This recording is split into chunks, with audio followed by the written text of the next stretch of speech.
Chapter 856. Yuan Xuanzhan took the lead, followed by two more rays of light. These two rays of light belonged to Tian Shu Laozu's two disciples, both of whom were at the core forging stage. Behind them were two more rays of light. These two rays of light looked very solid. Obviously, they were stronger than the first three rays of light, but for some reason, they were lagging behind Yuan Xuanzhan's group. One of the last two rays of light was none other than Taoist Master Xuanzu, whom Lu Ping was familiar with. Taoist Master Xuanzu was Tian Shu Laozu's eldest disciple, and also a disciple that Tian Shu Laozu valued as his successor. She was also a well-known cultivator among the third-generation disciples of Zhenling. Although she was slightly inferior to Taoist Master Xintian, she was still one of Zhenling's direct disciples. Otherwise, she would not have been one of the 7 people who accompanied Tian Qin Laozu to the Fantasy Spirit City auction. However, Taoist Master Xuanzu's heart was very tangled at this time. He was now at the peak of the 7th stage of the core forging stage, and his status in Zhenling was even higher than some of the second-generation cultivators in the late core forging stage. He knew some of the secrets of Zhenling's higher-ups, and he had some guesses and analysis about his teacher's current situation. Moreover, he had been in contact with Lu Ping for a period of time.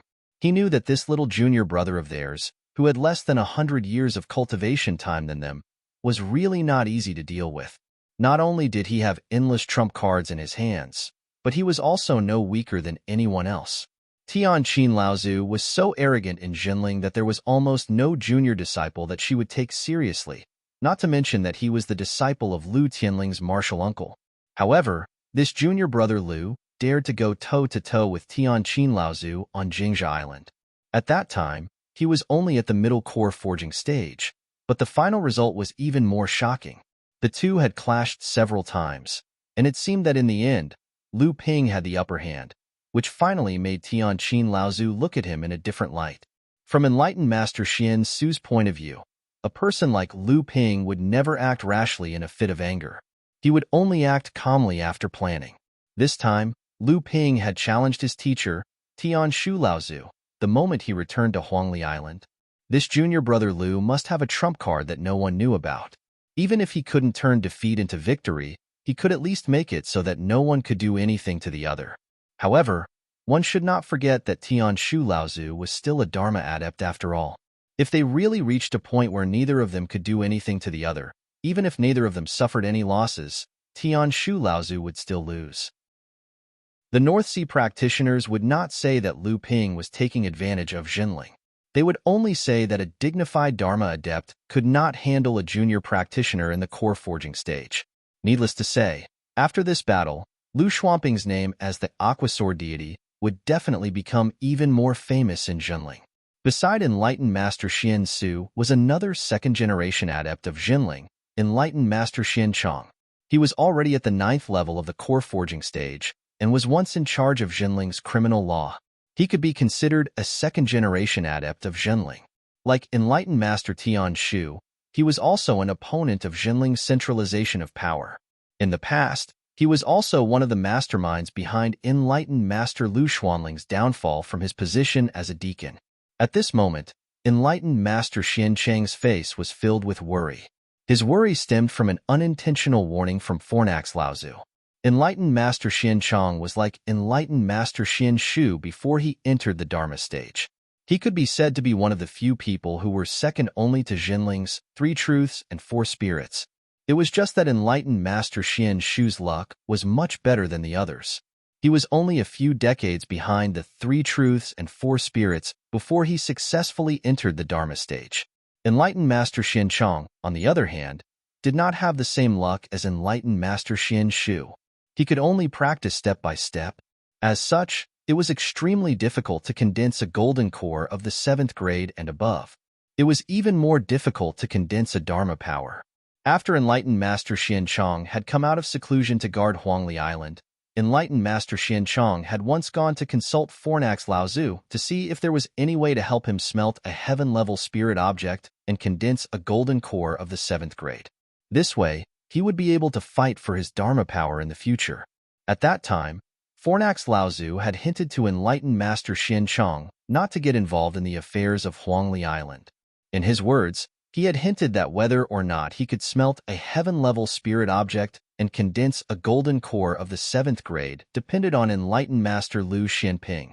However, at that time, Enlightened Master Xian Chong did not care. He was only overjoyed because Fornax Laozu had said that he still had hope of advancing to the Dharma stage. As for the method to condense a golden core of the 7th grade, other than finding a suitable heaven-level spirit object, it was nothing more than a secret pill. Since Enlightened Master Lu Xianping could make it, then Uncle Master Fornax and Junior Sister Tianqin could naturally do it as well. Could it be that these two experienced alchemists could not compare to Enlightened Master Lu Xianping? However, he had no choice but to regret it now. He had been a part of the upper echelons of Jinling for many years. Although because of the expansion of the number of Dharma adepts in Jinling, he had lost the right to participate in many of the decisions of Jinling. However, his hundreds of years of knowledge and experience allowed him to finally see that Huangli Island was actually a trap that Lu Tianling Laozu had dug for senior brother Tianshu in order to completely control Jinling and unify all the opposing voices in Jinling. This pair of master and disciple, one in the light and one in the dark, cooperated with each other and had a tacit understanding. Senior brother Tianshu had probably already realized this the moment he started to fight for control of Huangli Island. However, at that time, he had no choice but to jump into this trap. Moreover, senior brother Tianshu did not believe that this trap could really bury him. Why? Because of her disciple, Lu Xianping?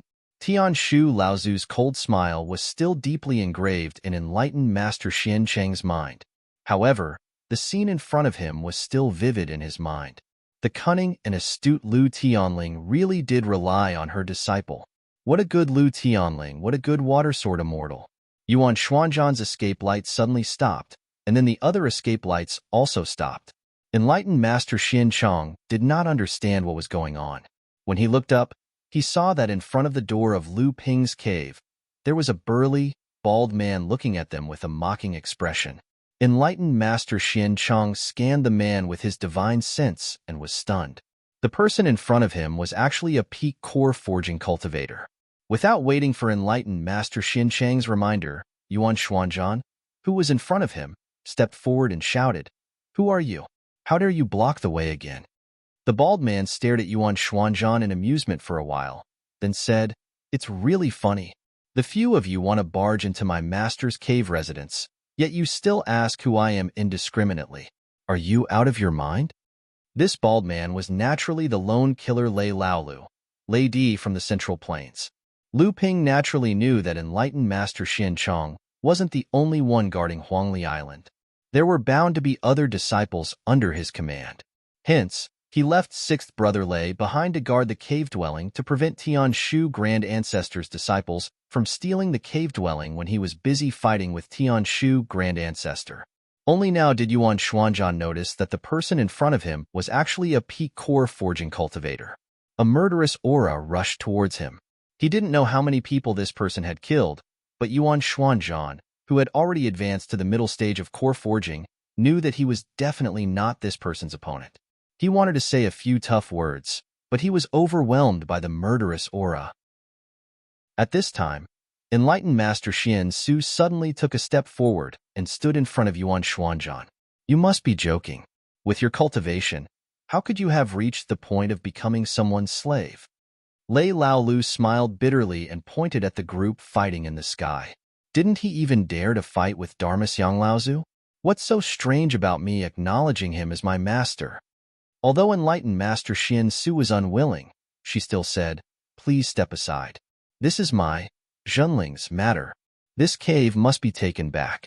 Although you are strong, this is my, Zhenling's, territory. If there is a conflict, even junior brother Xian Ping may not be able to protect you." Hee. Lei Laolu sneered disdainfully and did not say anything. He looked at Yuan Xuanzhan and the others with undisguised ridicule. It was obvious that he was mocking them for overestimating themselves. It wasn't just Enlightened Master Xian Su who was furious. Behind her, Enlightened Master Xian Chong was also slightly angered. This was Zhenling's territory. How dare an outsider behave atrociously here? Yuan Xuanzhan was the first to lose his cool. Although he was only a mid-core forging cultivator, he knew that the person in front of him was clearly not a Jinling cultivator. As long as he could provoke a melee, no matter how strong this person was, Jinling would never side with an outsider. Perhaps he could even accuse Lu Xinping of colluding with an external enemy. As the saying goes, evil breeds courage. Yuan Xuanzhan stretched out his hand and pushed Lei Laolu. How dare you? Jinling is not a place where you can behave atrociously. Enlightened Master Xian Su was shocked. Just as she was about to stop him, Yuan Xuanzhan had already made his move. A giant spiritual palm formed in front of him and slammed towards Lei Laolu. As soon as Yuan Xuanzhan made his move, the two disciples of Tian Shu Laozu also made their moves. Enlightened Master Xian Su and Enlightened Master Xianchong had no choice but to make their move. When Lei Laolu saw that the person in front of him was really going to attack him, a murderous look flashed across his face. Although Lu Ping had ordered him to guard the cave, he hadn't told him to hurt anyone. Lei Laolu had only appeared outside the cave because he wanted to use his peak core forging cultivation to force the person in front of him to retreat. He never thought that these people in front of him would be so arrogant. A few mid-core forging minor repairs dared to attack him. Did they really think that everyone in the cultivation world was Lu Xinping? Yuan Xuanzhan was secretly pleased with himself when he heard Enlightened Master Xianchong and Enlightened Master Xuanzu cry out, "Watch out!" A gust of cold wind blew past Yuan Xuanzhan's ear. Before he could understand what was going on, he felt his body tighten. The true essence in his blood vessels was completely sealed. Yuan Xuanzhan was scared out of his wits. When he looked up to see what was going on, his vision went black. Then, he felt a sharp pain, followed by a feeling of being in the clouds. After that, he didn't know anything else. Chapter 857. Let him go. Enlightened Master Xuanzu pointed her natal magic treasure at sixth brother Lei. She looked at Yuan Xuanzhan, who had been captured by sixth brother Lei, as if she would fight to the death at the slightest disagreement.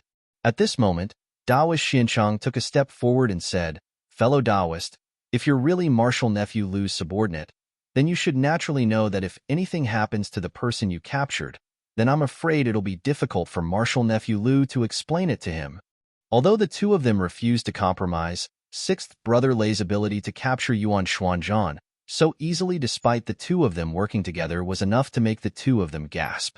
They knew that even if they joined forces, they would still be no match for the person in front of them. However, they couldn't show any weakness at this moment. They could only brace themselves and hold on.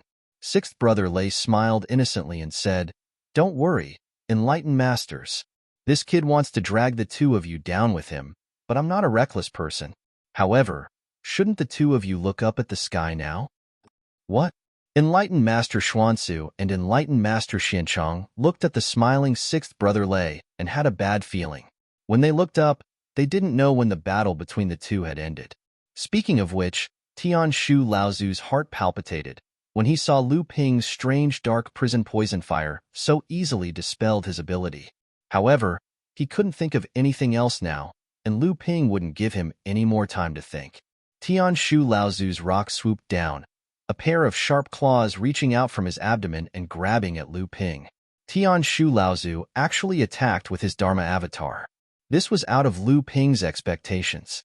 Although Dharma avatars were powerful, they were most likely to be injured if they were displayed in front of the opponent like this, unless it was a critical moment. Of course, Tian Shu Laozu's divine powers and spells were not limited to these, but the ones he used against his enemies were naturally powerful divine powers and spells. However, these spells were easily neutralized by Lu Ping, and Tian Shu Laozu himself had not been able to find out the depth of the person in front of him. For a moment, he was at a loss of what to do, and so he directly commanded his Dharma power to attack. This was also because Tian Shu Laozu had just entered the Dharma stage and had not done much research on the techniques of the Dharma stage. He also did not have much experience fighting against Dharma stage cultivators. The rock's sharp claws plunged straight into the dark prison poison fire. The strange flames climbed up and burned the rock's golden claws. Tian Shu Laozu's face turned pale, and it was obvious that he was in great pain. The rock Dharma form also let out a shrill cry, but its sharp claws were not actually damaged by the poisonous fire, and it continued to claw at Lu Ping's head. Dang! Dang! Two sounds of metal clashing rang out, and the rock circled back into the sky. Lu Ping's My Lady Autumn Dew sword was pulled back. Even though Lu Ping's inner yuan was thick and strong, he was still shaken by the rock's claws. An evil wind came from above, and as the rock circled above Lu Ping's head, its golden beak suddenly pecked at Lu Ping. Lu Ping snorted coldly, and his right hand's middle finger and index finger stretched out. He drew 9 circles at the pecking beak above his head, and streaks of bluish-purple water lines appeared out of thin air above Lu Ping's head. They formed a noose, and coincidentally, the rock's extended beak was caught in it. Lu Ping's right hand suddenly made a pulling motion, and the noose formed by the 9 water lines suddenly tightened, binding the rock's beak tightly. In Lu Ping's hands, the art of water control had already reached the acme of perfection. The rock had no choice but to flap its wings, and a hurricane surged out, attacking Lu Ping's head. At the same time, cracks appeared in the surrounding space, and strange vines reached out, wrapping around Lu Ping's body. Countless sword rays that looked like fish scales formed a cocoon around Lu Ping. The surrounding vines and grasses were all killed by the water seep sword skill. A black flag suddenly jumped out of the sword cocoon and gently waved at the Dharma form rock. Waves of water formed huge water ropes in the sky, wrapping around the rock's wings. Although the rock could easily break the water ropes that wrapped around its body, more and more water ropes wrapped around it. In just a moment, the Dharma form rock was swaying in the air. At that moment, he suddenly heard Tian Shu Laozu mumbling something. When Lu Ping looked up, he saw Tian Shu Laozu suddenly looking at him, with one hand pointing to the sky and the other pointing to Lu Ping. He shouted, "Go!" As soon as he finished speaking, a thunderous sound followed, and it really gave Lu Ping a fright. Before Lu Ping raised his head to look, the violent Iwid spiritual chi had already condensed in the sky above Lu Ping, and a green lightning roared down, smashing towards Lu Ping's head. Iwid divine lightning. Lu Ping let out a strange cry. He did not think that Tian Shu Laozu would actually be able to practice such a remarkable technique, and it really surprised Lu Ping. Although the Yuan family relied on their thunder techniques to dominate the world, this did not mean that other people in the world of cultivation could not practice it. It was just that because the Yuan family had the blood of Peng Daoran flowing in their veins, they were able to use all the thunder techniques in the world of cultivation, and the power of these techniques was also a level higher than that of ordinary cultivators.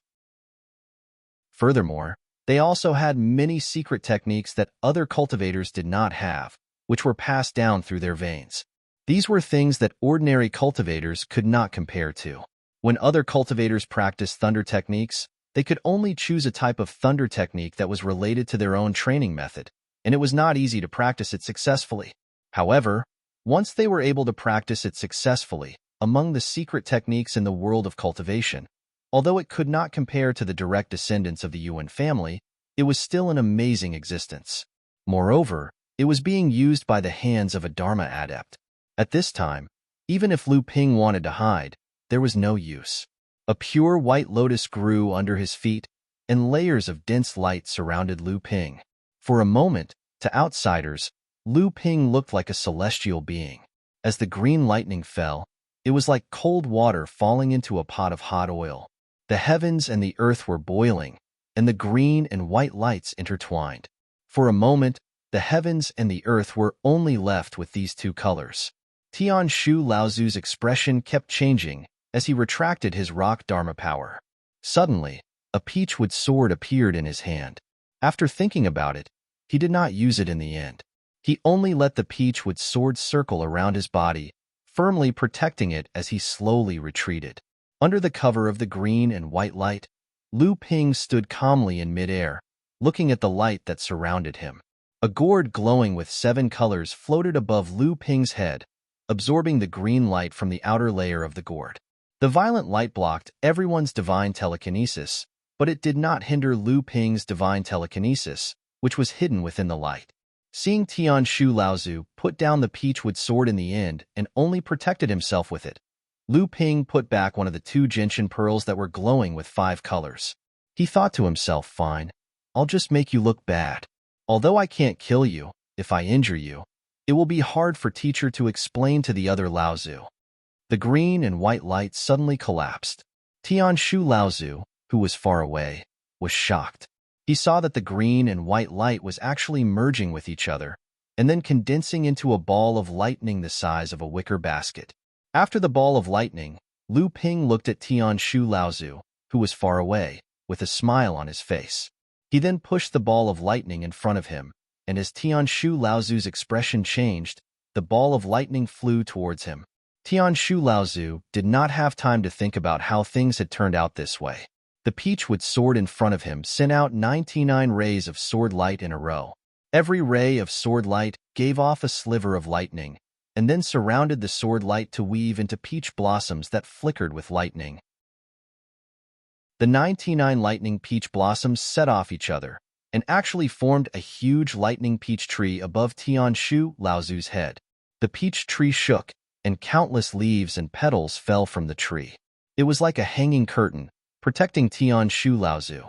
The lightning ball finally collided with the peach tree, and countless lightning bolts jumped and flashed.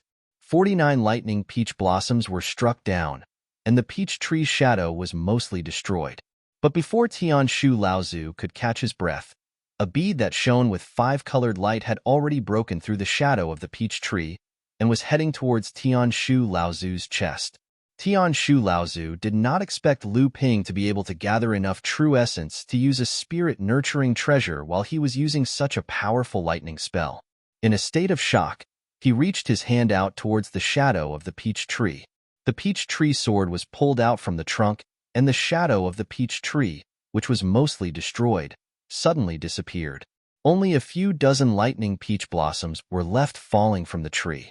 The bead that shone with 5-colored light made Tianshu Laozu feel a real sense of danger. Tianshu Laozu tried his best to gather the true essence in his body, and the rock image formed above his head again. The peachwood sword was thrown into the air by Tianshu Laozu, and it fused with the rock's beak. Bolts of lightning suddenly gathered in the rock's mouth, and then shot towards the 5-colored gentian bead. At that moment, a beam of light suddenly flashed in the corner of Tianshu Laozu's eyes, and by the time Tianshu Laozu realized what had happened, the beam of light had already shot into Tianshu Laozu's body. Tianshu Laozu's body suddenly froze, and the true essence in his body could not be used for a moment. Even though Tianshu Laozu was able to break free in a split second, the 5-colored gentian bead took the opportunity to knock away the peachwood sword and broke through the rock image's lightning.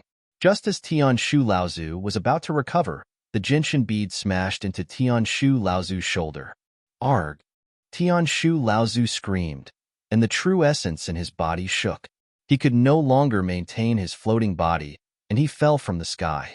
Just as sixth brother Lei reminded Xian Su and Xian Chang to look up, they saw Tianshu Laozu screaming in pain as he fell from the sky. The two of them immediately widened their eyes, and their faces were written with, "This is impossible." Chapter 858. From the moment Lu Ping returned to the North Sea and appeared on Tianling Mountain, it wasn't just the practitioners in Jinling, but the practitioners in the entire North Sea, who had their eyes wide open, were paying attention to the direction of Huangli Island. They were paying attention to whether the famous third-generation practitioner in the North Sea would be able to take control of Huangli Island from the hands of his elders. Therefore, everyone who was watching this conflict knew that the small Huangli Island was related to the overall direction of the internal affairs of Jinling. It could even directly affect the development of the entire North Sea. Was it a high degree of centralization of power in the sect, or was it to maintain the tradition of the sect and maintain the balance of power in the sect? Jinling's Lu Tianling Laozu had set up such an unfair situation in front of the stunned gazes of all the sects in the North Sea. She handed the decision to her own disciple while she hid behind the scenes. Just when everyone was shocked by Lu Tianling Laozu's decision, some sharp-eyed practitioners realized that although the possibility of Lu Tianling Laozu losing was much higher, even if Lu Tianling Laozu lost, he wouldn't lose the bet of centralization of power.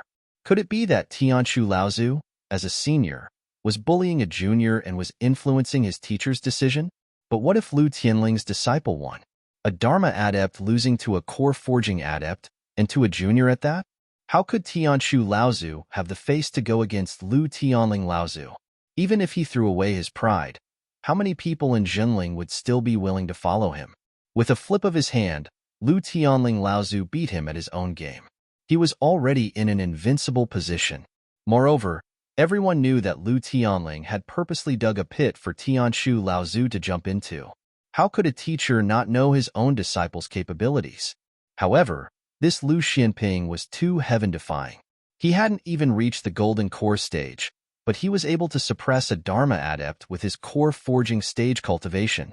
For a time, the entire cultivation world of the North Sea was talking about the battle between Lu Xianping, the Aquasword Immortal, and Tianshu Laozu.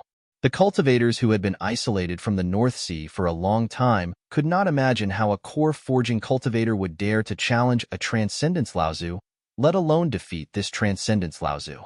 It was like a fantasy. Immediately, some busybodies spread the news that the reason why perfected Master Lu Xianping was like that was because he had just returned from his travels in the Middle Earth. The Middle Earth was the holy land of the cultivation world, and even the Eastern Sea cultivation world was inferior to it. Lu Xianping, the Water Sword Immortal, must have had an extraordinary encounter in the Middle Earth. That was why he was so powerful and could challenge the Fa Xiang Laozu with his core forging cultivation. For a time, the North Sea's cultivation world was filled with yearning for the Middle Earth's cultivation world. Ever since the destruction of Fei Ling sect, the North Sea's cultivation world and the Middle Earth's cultivation world had lost direct contact for 4,000 years. In these 4,000 years, only the top disciples of the big sects in the North Sea had been lucky enough to travel to the Middle Earth through the East Sea. They brought back bits and pieces of news about the Middle Earth's cultivation world, or some recent news about the Middle Earth's cultivation world from the East Sea's cultivation world. However, when it came to understanding the Middle Earth's cultivation world, even Junling, who had built a stronghold in the Yingshan mountain range, was not so arrogant. The fact that Lu Ping had defeated Tianshu Laozu in a head-on battle had also caused a huge uproar in Junling. Although Tianshu Laozu had been beaten to the ground by Lu Ping's Jinshan Pearl and had lost all his face, he knew that Lu Ping had shown him mercy. Otherwise, he would have been severely injured at the very least. The two enlightened masters Xian Su and Xian Chong helped him up from the ground.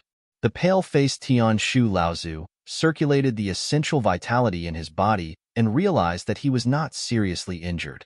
He cast a resentful and complicated gaze at Lu Ping, who was in the sky, and said in a low voice, "Let's go." They did not even bother to pack up the cave abode on the east coast. The group left Huangli Island in a hurry. Lu Ping did not stop them.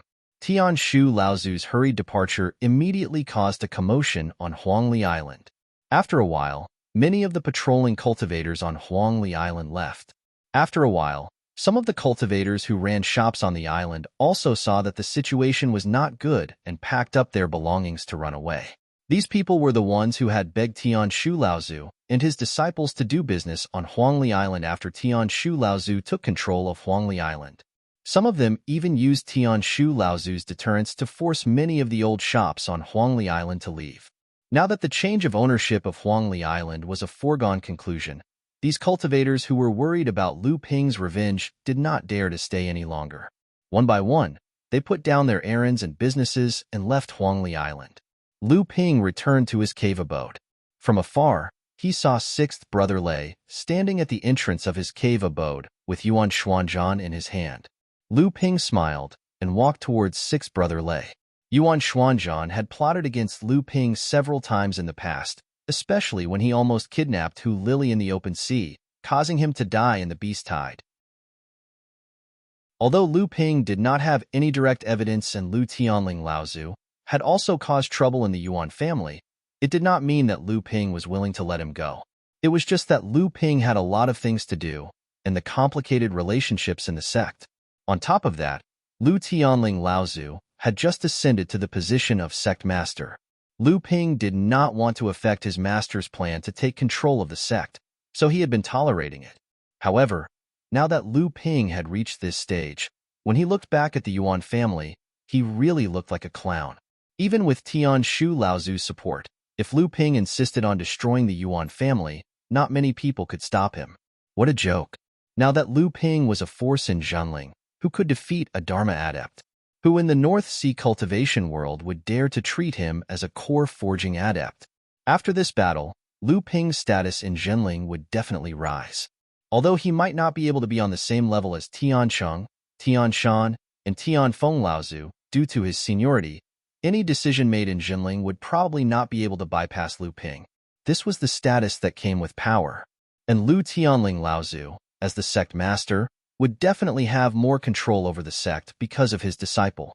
Once Tianlin Laozu passed his first Dharma tribulation and reached the mid-Dharma stage, Zhenling would officially enter the era where the second generation of disciples would take over Zhenling. Sixth Brother Lei looked at Lu Ping and laughed. Now that you mention it, it's funny. The North Sea cultivation world is really like a bunch of country bumpkins who have never seen the world. When they saw that you defeated a Dharma adept, they were even more shocked than if they had seen a ghost. Lu Ping smiled and said, "The North Sea has been isolated for a long time. At most, they have only had some contact with the East Sea cultivation world. Not many people know that there are different levels of Dharma adepts of the same level. My uncle Master Tian Shu is just one of the weaker early Dharma adepts.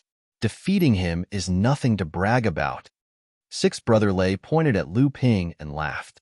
"You're being unreasonable. You're a guy who even dares to fight a mid-Dharma adept. Even Fan Yuqing died at your hands. Naturally, you wouldn't care about early Dharma adepts. What I find strange is that in a place as barren as the North Sea, there's something strange about you." Lu Ping smiled and said, "Brother Lei, don't be so pretentious. With Brother Lei's strength, even in the big sects in the Central Plains, you're one of the strongest direct disciples. Even in the 5 Holy Lands, with Brother Lei's assassination skills, you might be able to fight against the direct disciples. But now, you're laughing at me." Sixth Brother Lei stopped joking and said seriously, "You've made your Uncle Master suffer such a huge loss and lost so much face in the cultivation world.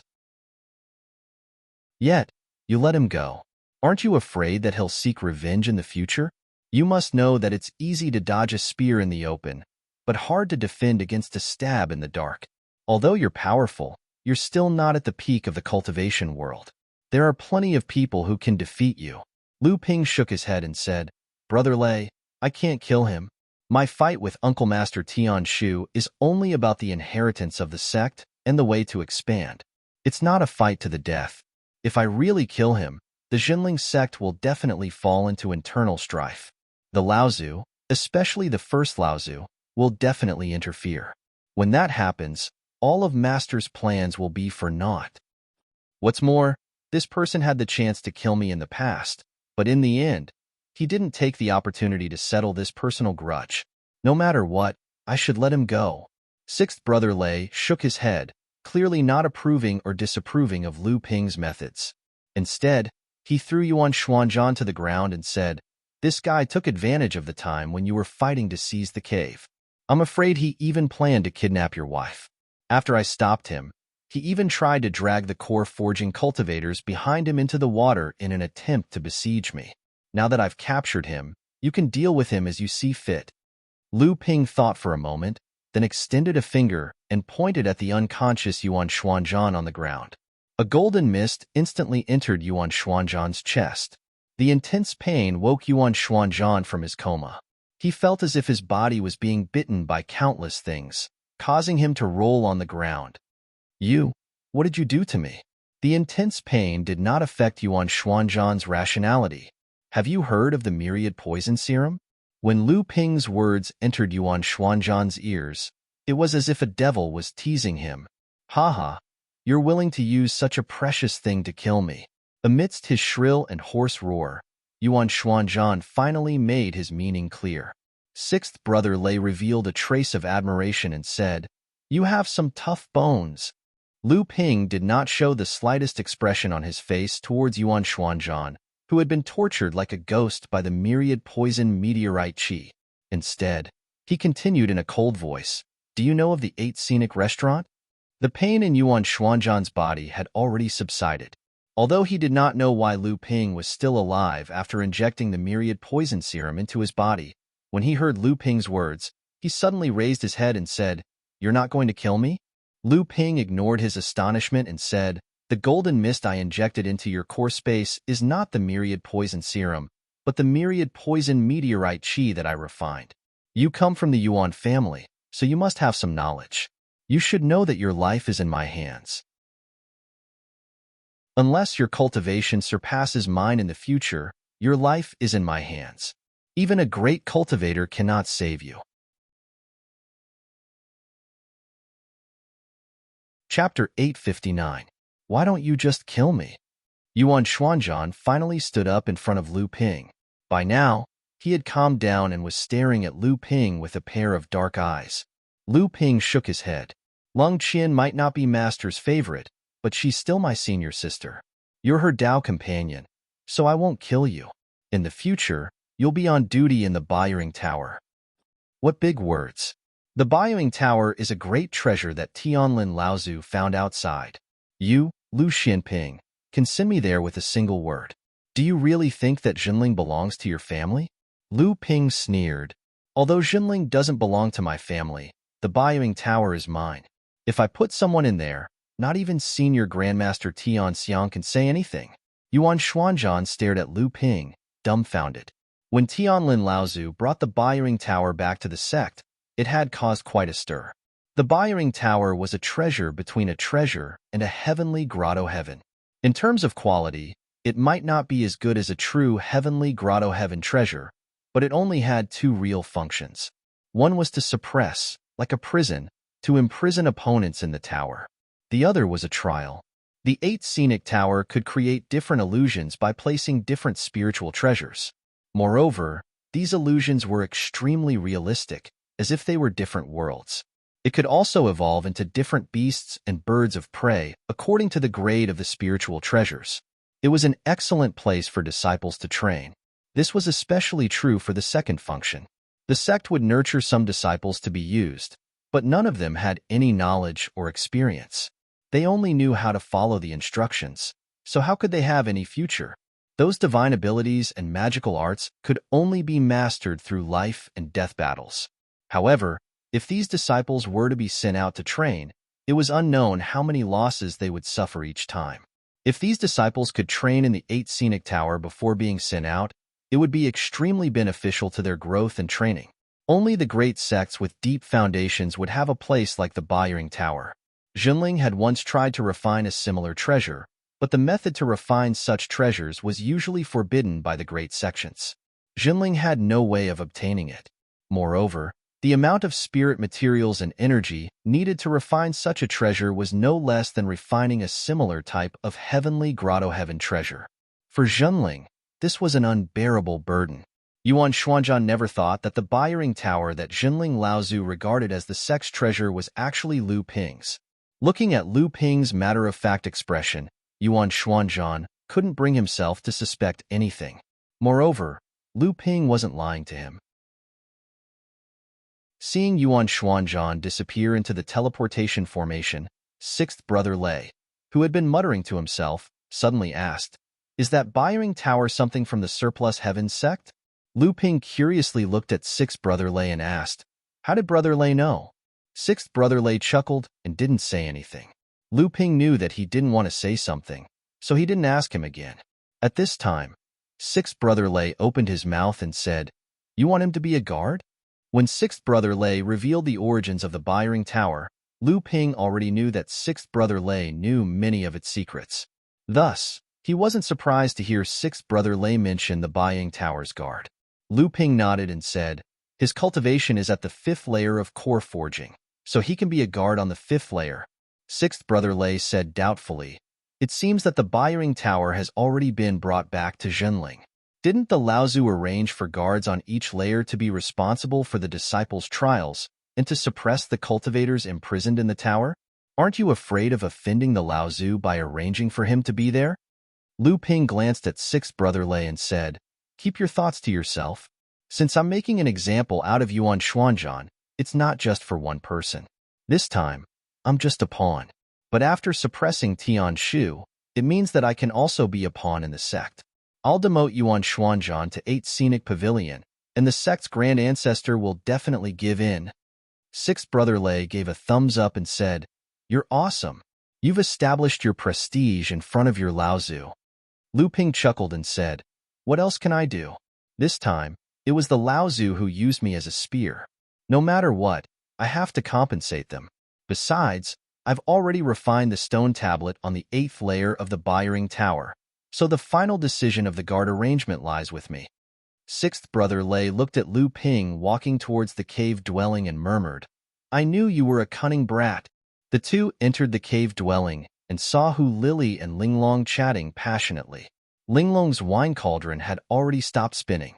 The mid-sized spirit vein that Tian Shu Laozu had previously moved to the east coast had now been reversed by Linglong's wine cauldron. It had been drawn back and suppressed under the cave dwelling to prevent it from flowing away. Lu Ping nodded at Hu Lily and said, "Since the spirit vein has been taken back, you still have to take care of the formation. Let's go according to the original distribution." The many cultivators on Huangli Island had yet to recover from the shocking battle above Huangli Island when they suddenly heard a muffled rumbling sound coming from the ground below Huangli Island. Just when everyone was at a loss, a cultivator with a keen divine sense suddenly exclaimed, "The spiritual energy is rising again." The concentration of spiritual energy on Huangli Island is rising. Spiritual Master Lu Xinping has taken back the spirit vein. Those branch veins must be full of spiritual energy now. Doesn't that mean those abandoned cave dwellings can be used for cultivation again? Speaking of which, Spiritual Master Lu Xinping is really generous. Not only did he deliberately draw out a few small spirit veins to build cave dwellings for cultivators to cultivate, he also used the spiritual fields as a medium to spread the spiritual energy in the spirit veins through the island's protective formation. This caused the concentration of spiritual energy on the entire Huangli Island to be twice as high as other places. No wonder Huangli Island can attract so many cultivators. Many cultivators swarmed towards the few small spirit veins that Hu Lily had deliberately left behind to benefit the cultivators on the island.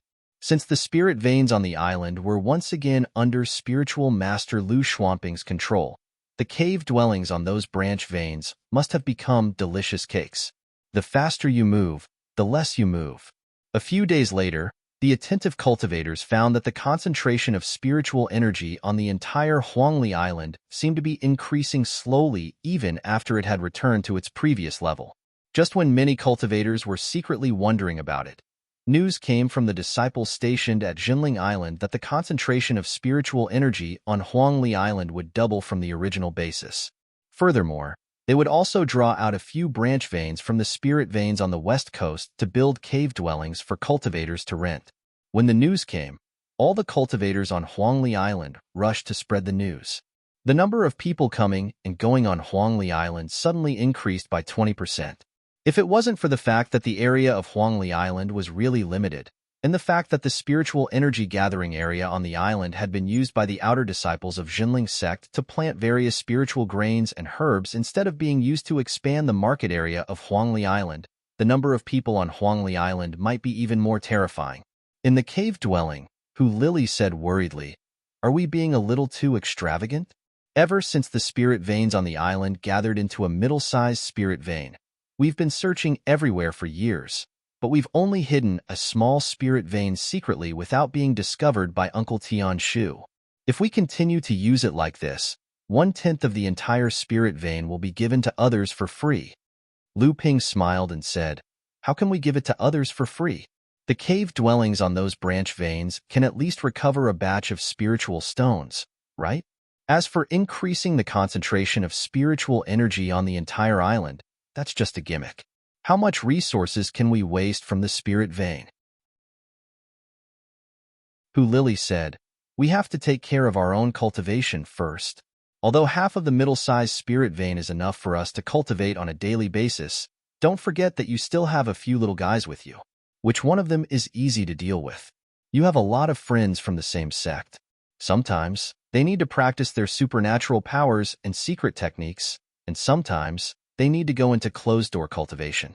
However, they can't wait to go to the sect, so they have to come to you to borrow the spirit vein. In this way, a middle-sized spirit vein is barely satisfactory. If several of us go into closed-door cultivation at the same time, I'm afraid we won't even have enough for ourselves. Lu Ping glared at sixth brother Lei, who had been watching Lu Ping being scolded and gloating. He rubbed his chin and said with a chuckle, "Don't worry, look at what this is." After saying that, Lu Ping took out a few boxes from his storage artifact and lifted the spirit-locking talisman on them. A few round and crystal-clear beads appeared in front of Hu Lili. Spirit-gathering beads? Why are there so many of them? Hu Lili looked at the rolling spirit-gathering beads in the box and asked in surprise. There were 9 small-sized spirit-gathering beads in the box. They were the 4 that Lu Ping had obtained from the Fist Valley in Yingshan Mountain Range, and the 3 that he had obtained from Sangyu at the Underground Trade Fair in Tianqian Ancient City. In addition, Linglong had also condensed some of the small-sized spirit-gathering beads into 2 small-sized spirit-gathering beads. Other than the 9 spirit-gathering beads, there were also 5 small-sized spirit-gathering beads. These were the leftover beads that Linglong had used to fuse with the small-sized spirit-gathering beads. Hu Lili happily kept these spirit-gathering beads and said, "That's great. With this, Huangli Island can have 2 middle-sized spirit veins. The remaining small-sized spirit veins can be rented out again. At the same time, it can also increase the density of the spiritual energy in the entire Huangli Island and attract more cultivators." Hu Lili set up a formation in the center of the cave abode and placed the 9 small-sized spirit-gathering beads in different positions on the formation plate. Dense spiritual energy quickly filled the cave abode. This was a spirit fusion formation that could accelerate the speed at which the spirit-gathering beads were transformed into spirit veins. Under normal circumstances, it would take a year to catalyze a spirit-gathering bead into a spirit vein. However, with the support of the spirit fusion formation, it would only take 3 months for the transformation to be completed. Of course, this spirit fusion formation could not be casually set up. One could tell just by looking at the dozens of high-grade spirit stones embedded around the formation plate.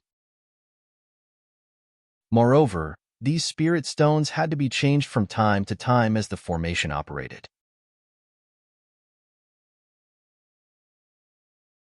Chapter 860. The spiritual qi concentration on Huangli Island continued to rise. News of the quality of the spirit veins on the island also spread. The number of cultivators traveling between Huangli Island and the North Sea increased again.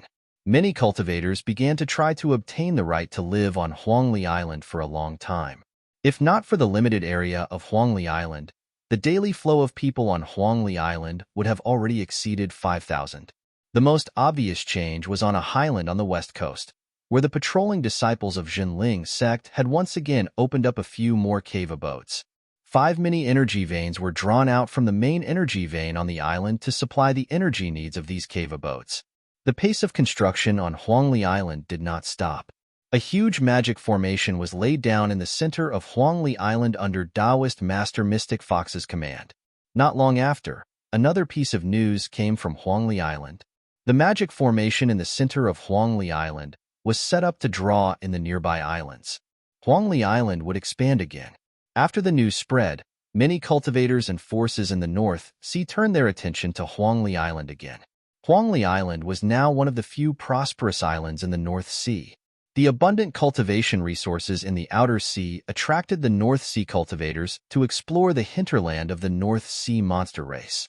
Previously, due to the limitations of Huangli Island, it could not accommodate too many cultivators going out to sea. This time, the expansion of the island would definitely usher in a new wave of North Sea cultivators. Huangli Island itself would also become more prosperous. Just as the cultivators on Huangli Island were guessing who would be the one presiding over the magic formation to merge the islands and expand the area of Huangli Island, an even more shocking piece of news came out. The person presiding over the magic formation this time was actually the island lord of Huangli Island, Taoist Master Lu Xinping, the Water Sword Immortal. It should be noted that those who could expand the area of an island in the ocean were mostly cultivators who had mastered rare secret techniques or earth attribute techniques. There were very few cultivators who practiced earth attribute techniques in the ocean to begin with. It was even rarer to see someone who could master a technique that could expand the area of an island. Last time, Lu Ping invited Taoist master Guo Xianshan to use the great technique of moving mountains and filling seas to double the area of Huangli Island. Even so, Huangli Island was still a miniature island. This time, the spirit veins on Huangli Island had grown to the level of 2 mid-sized spirit veins. Trying to nurture a single mid-sized spirit vein on a small island was already too much to bear, resulting in a lot of wastage. This was also the reason why Tian Shu Laozu insisted on taking back the spirit veins. Now that the 2 medium-sized spirit veins were gradually taking shape, it was even more urgent to expand the area of Huangli Island. Moreover, this time, Huangli Island had to be expanded into a small island to be able to bear the burden of the 2 medium-sized spirit veins. Previously, many cultivators thought that Lu Ping would once again invite Guo Tianshan Laozu to use the moving mountains and filling seas divine power to expand Huangli Island. After all, Laozu Tianshan was now a Dharma form Laozu. When he used this great divine power, its power would definitely be much stronger than before. It would be enough to double the size of Huangli Island. However, there were still many cultivators who thought that perfected Lu Xianping would invite Tian Kong Laozu to come and preside over the great formation. These cultivators had good reasons for doing so. Perfected Lu Xianping was now like the sun in the sky in Zhenling. Even Dharma form Laozu had been defeated by him. In the future, the development of Huangli Island would definitely prosper. If Huangli Island was only expanded to a small island, what if one day perfected Lu Xianping found another medium-sized spirit vein? Would Huangli Island not expand further? Naturally, perfected Lu Xuanping's foresight was not that short-sighted. Therefore, he would definitely invite Tian Kong Laozu, who was a mid-Dharma form, to use the even more powerful moving mountains and filling seas divine power to directly expand Huangli Island to the level of a medium-sized island. However, now that there was suddenly news that perfected Lu Xianping was the one presiding over the Great Formation, it was inevitable that all the cultivators on Huangli Island looked at each other. Everyone knew that perfected Lu Xianping practiced water-based techniques. How could he use them to expand Huangli Island? If it was said that perfected Lu Xianping could use his divine power to completely submerge Huangli Island in the sea, perhaps many people would believe it. Tianling Mountain, Guo Tianshan Laozu's cave. Guo Tianshan Laozu looked at Chu Tianqing Laozu in front of him with some surprise and asked, "Junior brother, you just returned to the North Sea not long ago. Didn't you say that you would stay for half a year to train the disciples? Why are you returning to Yingshan Immortal Academy now?" Chu Tianqing Laozu's expression was slightly awkward as he said, "Ah, I suddenly remembered that there are still some things that I have not dealt with in the Central Plains. Moreover, I am a little worried about senior brother Liang overseeing the Immortal Academy alone, so I have to go and take a look in advance. As for the few disciples under me, I have already taught a few of them. This time, Xin Yong is planning to bring him to the Central Plains to see the world, and I have already gotten senior sister Tianling's approval." Guo Tianshan Laozu looked at him suspiciously and said, "I always feel that you have something that you are not telling us. Don't tell me that you ran away because of the fight with martial nephew Xianping?" Chu Tianqing Laozu opened his mouth and said, "How do you know?" Then, he seemed to realize something and immediately changed his words, shouting loudly, "How could I run away? Isn't it because there are still some things that I have not dealt with in the Central Plains?" Looking at Guo Tianshan Laozu's mocking gaze, Chu Tianqing Laozu helplessly sighed and said, "You have also seen that senior brother Tian Shu was defeated by him so easily. Although I have defeated senior brother Tian Shu, it is extremely difficult for me to defeat him as easily as that brat. In that case, the old man really does not have the confidence to defeat him. Moreover, that brat has endless tricks up his sleeves. Who knows if he still has some trump cards that he has not shown. If I really fall into his trap, the reputation of the old man will be ruined, just like senior brother Tian Shu." Guo Tianshan Laozu laughed and said, "This does not sound like something that Thunderfire would say, but it is indeed not the right time for you to fight with him. After all, he is a junior, and he is very powerful now. If you really fight with him, regardless of the outcome, it will be troublesome if senior sister Tianling misunderstands." Tianqing Laozu was stunned and said, "No way, you and I have always been neutral. I have never supported brother Tian Shu." Senior Sister Tianling believes you, but others may not, especially those who oppose the establishment of a sect leader. Tianqing Laozu said solemnly. No way. At this point, they still want to fight? Why doesn't Uncle Master Tian Xiang do something about it? Guotianshan Laozu smiled bitterly and said, they can't win now, but that doesn't mean they have given up. They are waiting for Senior Sister Tianling to make a mistake. Tanqing Laozu sighed and said, I hope this will not affect the development of the sect. Tianshan Laozu shook his head and said, they won't. Our sect is already established in the North Sea. They are only fighting over the speed at which our sect rises and the long-term layout in the future. Both sides are people who know the big picture, so they won't mess up. Moreover, Uncle Master Tianxiang is in charge. As long as he is there will be no internal strife in our sect. Then what if?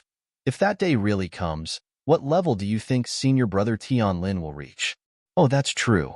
Uncle Master Tianxiang has at least 400 to 500 years left to live. With Senior Brother Tianlin's talent, I'm afraid he has already become a grand cultivator. Don't forget about Senior Sister Tianling and Junior Sister Tianqin. Both of them also have a chance to go through the second Thunder Tribulation, especially Senior Sister Tianling. Ever since she entered the Dharma phase, her cultivation and strength seem to have grown more and more unimaginable. Otherwise, Junior Sister Tianqin wouldn't have gone into seclusion to cultivate. That's true. They have been fighting for hundreds of years. It would be strange if one of them gave up. But Senior Brother, you seem to have missed one person. Who? Tianshan Laozu looked at Tianqing Laozu in confusion. Then, he came to a realization and said, you mean Junior Nephew Xinping? Although it's extremely difficult to become a grand cultivator in 500 years, with Junior Nephew Xuanping's current condition, it's very likely that he will pass through the first Thunder Tribulation. Tianqing Laozu laughed. He can already defeat an early Dharma adept. When the time comes, even if he is only a mid-Dharma adept, which grand cultivator would dare to look down on him? Tianshan Laozu laughed. That's true. At the same time, in another cave abode on Tianling Mountain, Tianshu Laozu sat down with an ashamed look on his face. In front of him was Tianfan Laozu, who was trimming a bush of flowers. Teacher, are we just going to let it go like this? Ancestor Tianfan placed the scissors he used to trim his plants to one side. He picked up a flask of spiritual water and slowly poured it over the plants. He said slowly, don't tell me you still haven't given up? Tianshu Laozu's expression changed. In the end, he said fiercely, I didn't expect that Senior Sister Lu Tianling would be so calculative, and that disciple of hers is even more demonic. I'm useless and I've embarrassed you, teacher. Ancestor Tianfan put down the water bottle in his hand and glanced at the dispirited Ancestor Tianshu. He said, weren't you scheming against her as well? If junior niece Tianling wasn't scheming enough, she wouldn't have had a chance to become the sect master. Since you've lost to her, it just means that we've made a good choice in choosing the sect master. Ancestor Tianfan pulled down a towel from the wooden rack beside him. As he wiped his hands, he said, since you've lost, Martial niece Tianling's influence in our sect has already been established. Her position as sect master is in jail. Tianfan Laozu threw the towel on the wooden rack and glanced at Tianshu Laozu. He added, she's in jail for stepping on your shoulders. Seeing Tianshu Laozu laugh bitterly, Tianfan Laozu then continued, as for that Xianping kid actually being able to defeat you, although it surprised the old man a little, it's still within reason. It's a pity that you haven't been to the central mainland. The North Sea training world has ultimately limited your vision. If you've been to the central mainland in your early years, you'd know that it's not uncommon for a late core forging disciple to go up against an early Dharma adept in the central mainland. Of course, to be able to defeat a Dharma adept, that kid Xianping must at least be at the same level as the top disciples from the 5 Holy Lands and the Crystal Palace. At this point, Tianfan Laozu suddenly paused. He saw a small door open in the air in front of Tianfan Laozu, and a jade scroll floated out from the door. Tianfan Laozu took it and looked at it. He sighed and said, 8 Sceneries Restaurant?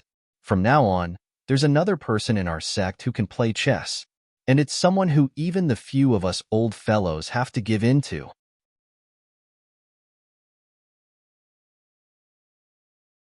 Chapter 861. Tian Shu Laozu looked at Tian Fan Laozu suspiciously. Tian Fan Laozu looked at him and said, "Take it and see for yourself." "What?" Tian Shu Laozu used his will to look at the jade scroll and said angrily, "How dare he? The Buying Tower is an important place in our sect. How can he interfere? Why can't he interfere?" Tian Fan Laozu stared at Tian Shu Laozu and said, "Why can't he interfere?" Tian Shu Laozu was discouraged by Tian Fan Laozu's stare. He calmed down and said, "He's just a third-generation disciple. He hasn't even reached the Dharma stage. How can he interfere with the Buying Tower? The Buying Tower concerns our sect. Even in our sect, only the first-generation uncles, Lu Tianling and Jiang Tianlin, have the authority to control it. What right does this kid have?" Tian Fan Laozu saw that Tian Shu Laozu was hesitant when he said that he hadn't even reached the Dharma stage. He sighed. Although this disciple in front of him was the most outstanding disciple in his sect, it would be hard for him to improve his skills in the future. Tian Fan Laozu said in a low voice, "What right? Defeating you is the right." Tian Shu Laozu's face changed, but Tian Fan Laozu's words still reached his ears. He has already suggested to the sect that we don't need a Dharma adept to guard Huangli Island for now. Tian Shu Laozu's face was still dark, but this time, he did not say much. He only said, "Xinjiang is my nephew in the Yuan family. He is also the hope of the Yuan family." "Teacher, do you think?" Tian Shu Laozu said, "Do you know why Tianling disciple caused such a ruckus in the Yuan family? But in the end, nothing happened. On top of Huangli Island, the huge magic array was completely activated because Lu Ping had placed a best-grade spirit stone into the groove under his feet. The entire magic array first issued a loud rumbling sound, then began to violently tremble. It didn't take long before the entire Huangli Island began to tremble along with the spirit array.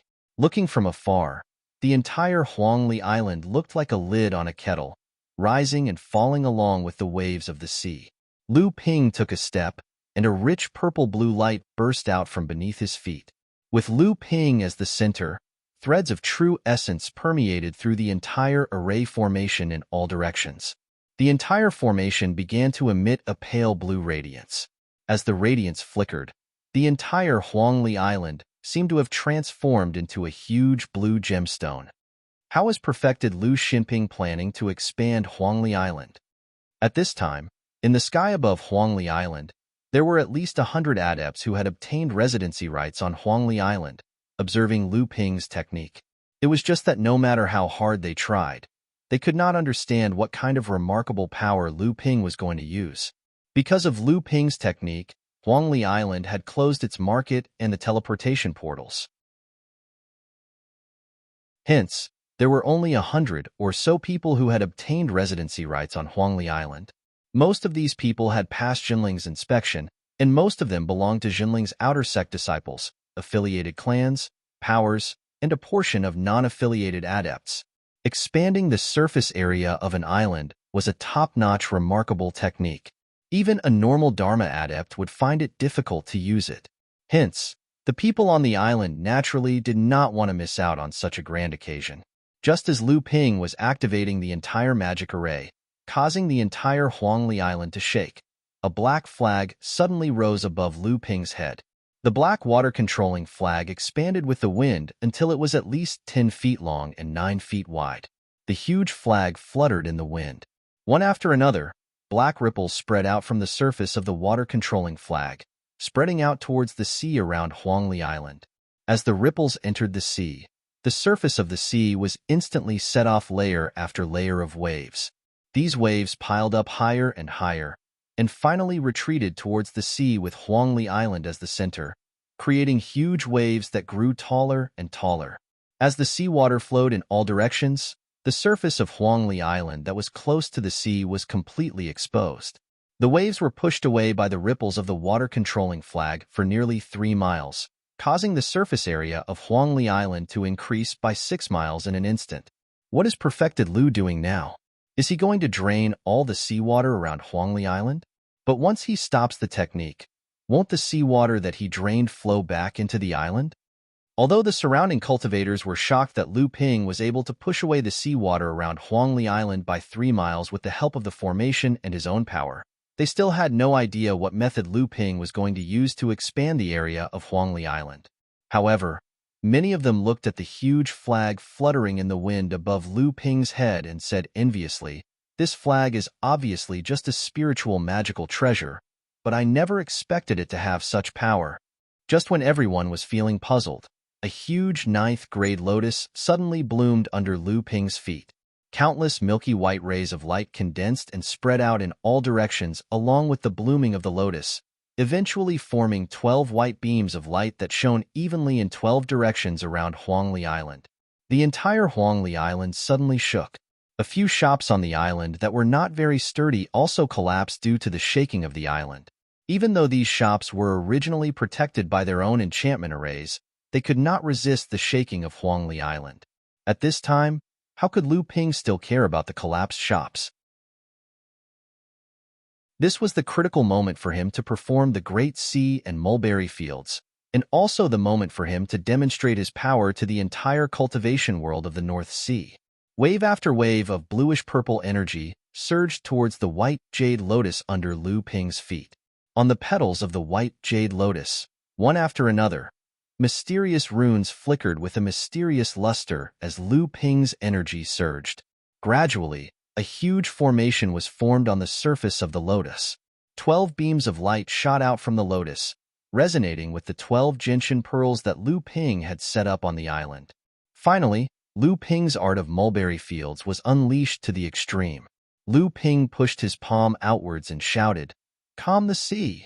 The seawater that had been pushed 3 miles away by the water-controlling flag suddenly stopped flowing back, forming a vertical wall of water 3 miles away from Huangli Island. From afar, it looked as if the entire North Sea had become a sea on the ground.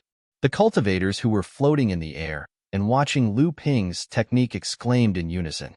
The seawater that had been pushed away by Lu Ping was now hundreds of millions of kilograms in weight, but it was easily blocked by Lu Ping for several miles. However, Lu Ping's technique was far more than that. Both of his hands made several hand seals in succession, and he suddenly shouted, "Suppress the mountain." The 12 beams of light shot out from the white jade lotus that were secretly connected to the elemental time beads suddenly tightened. The originally thigh-thick beams of light shrank to the thickness of an arm, like a rope that had been pulled taut. Lu Ping raised both of his hands, seemingly using all of his strength at this moment. The entire Huangli Island shook for the 3rd time. However, the shaking this time was different from the previous 2 times.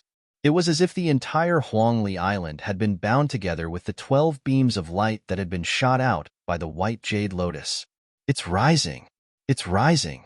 Huangli Island is slowly rising. The surrounding cultivators with keen eyesight immediately noticed something. The entire Huangli Island seemed to be slowly rising along with Lu Ping's collapse.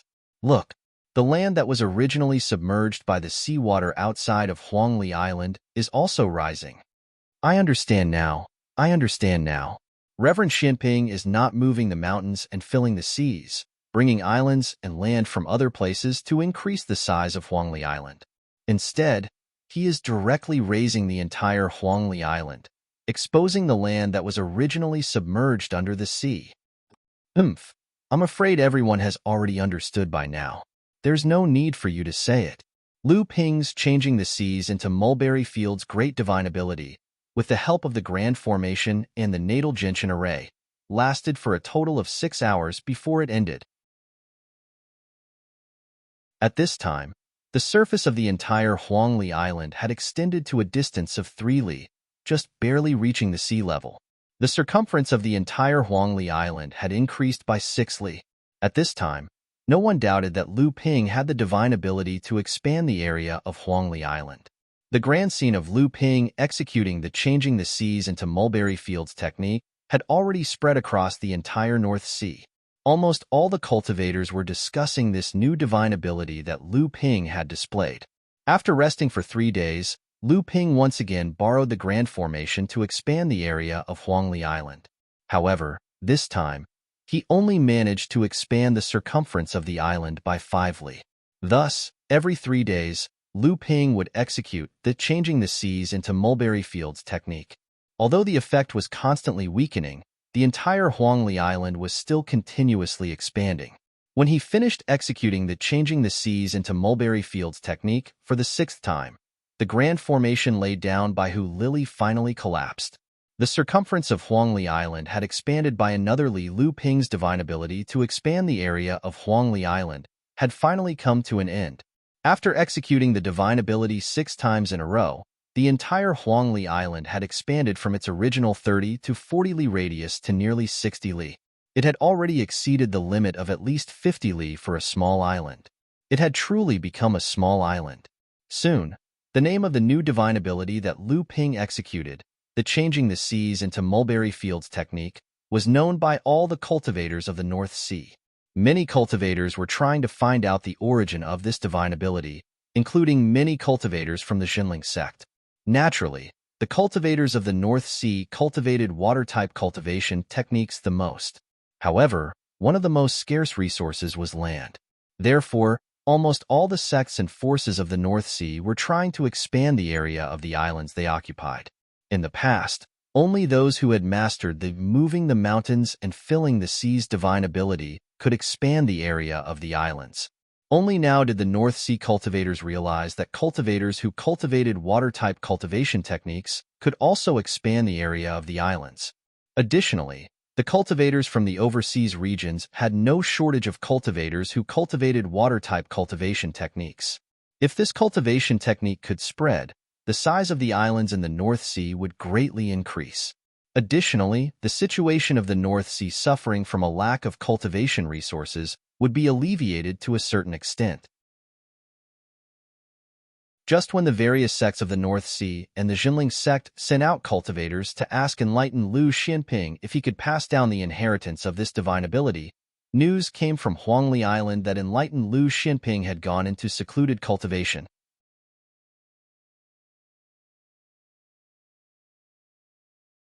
Chapter 862.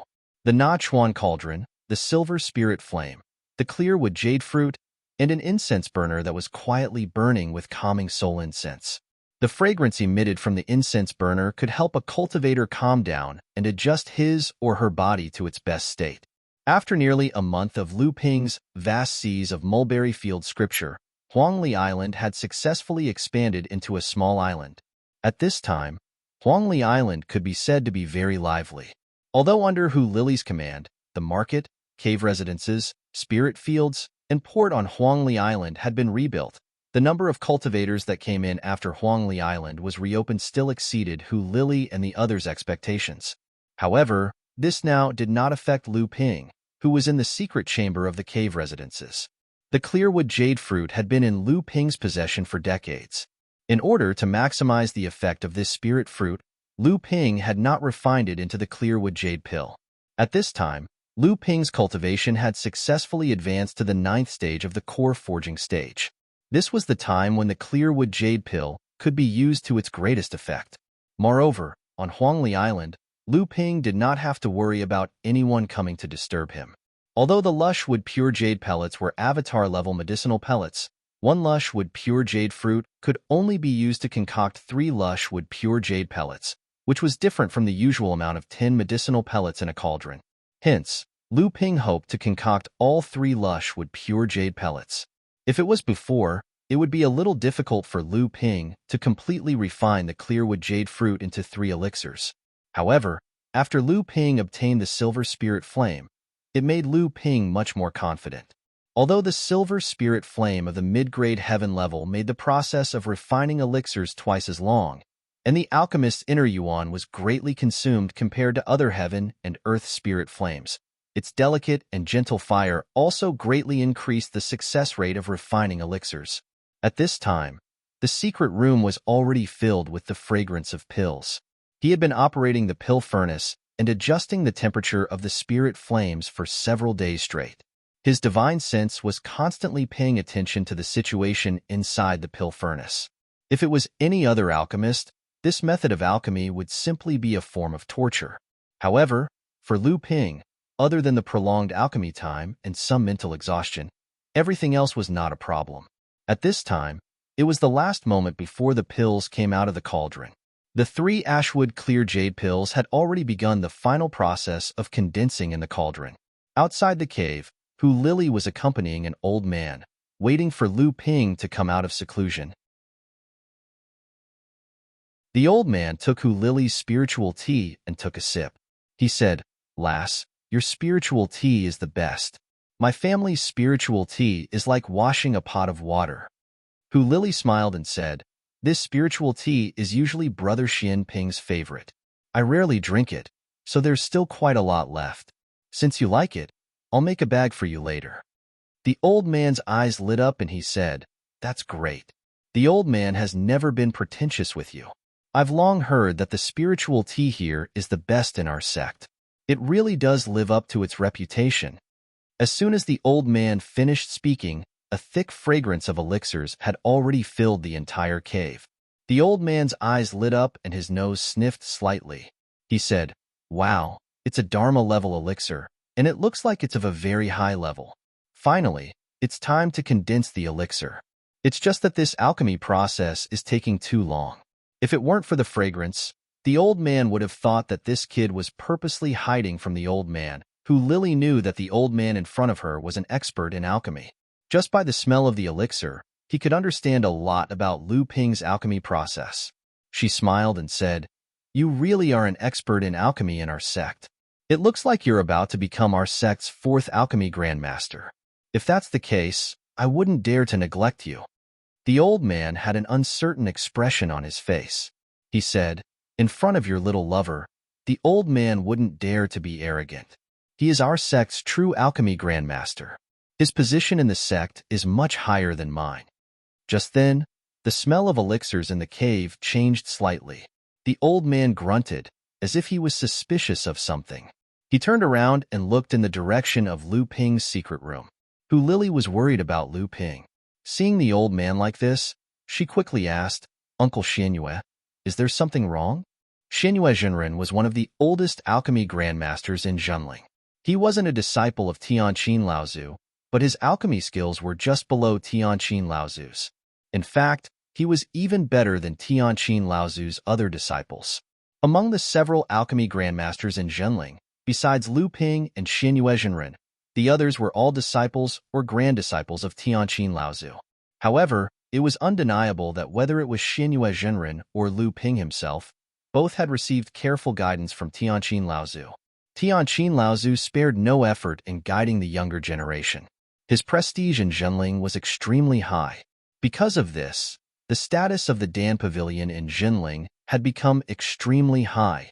Originally, Xianyue Zhenren was the most promising cultivator in Zhenling to become an alchemy grandmaster after Tianqin Laozu.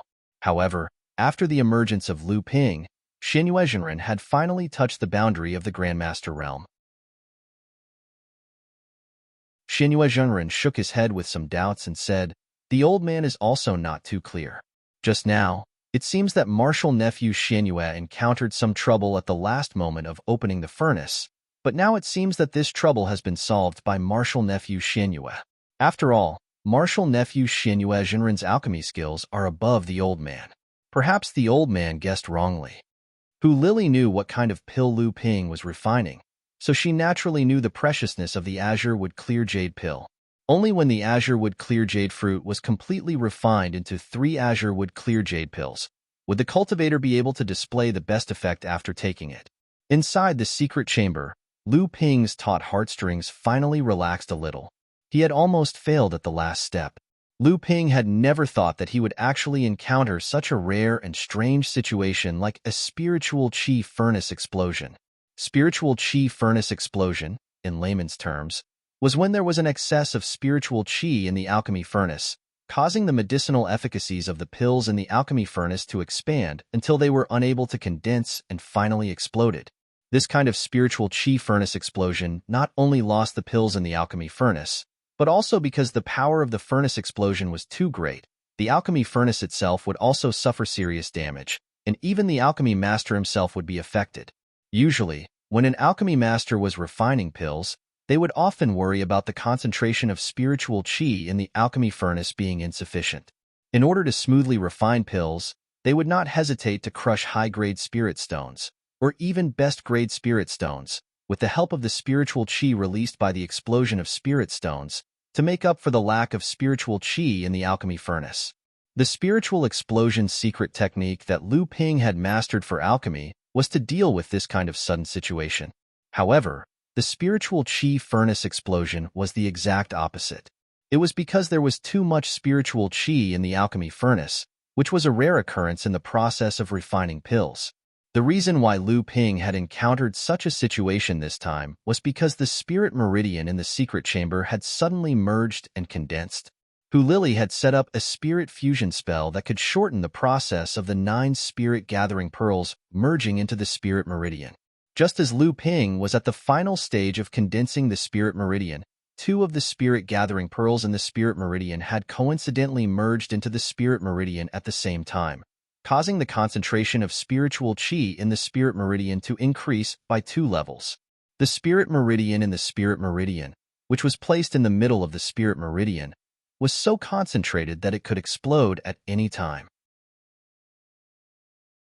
If Lu Ping had not sensed that something was wrong at the first moment and opened the alchemy furnace to release the excess spiritual qi, used his divine will to prevent the spirit meridian from escaping, and boldly used the spiritual explosion secret technique to maintain the balance of spiritual qi in the alchemy furnace, these 3 ebony jade pills that would make even Dharma adepts jealous would have turned into a pile of ashes.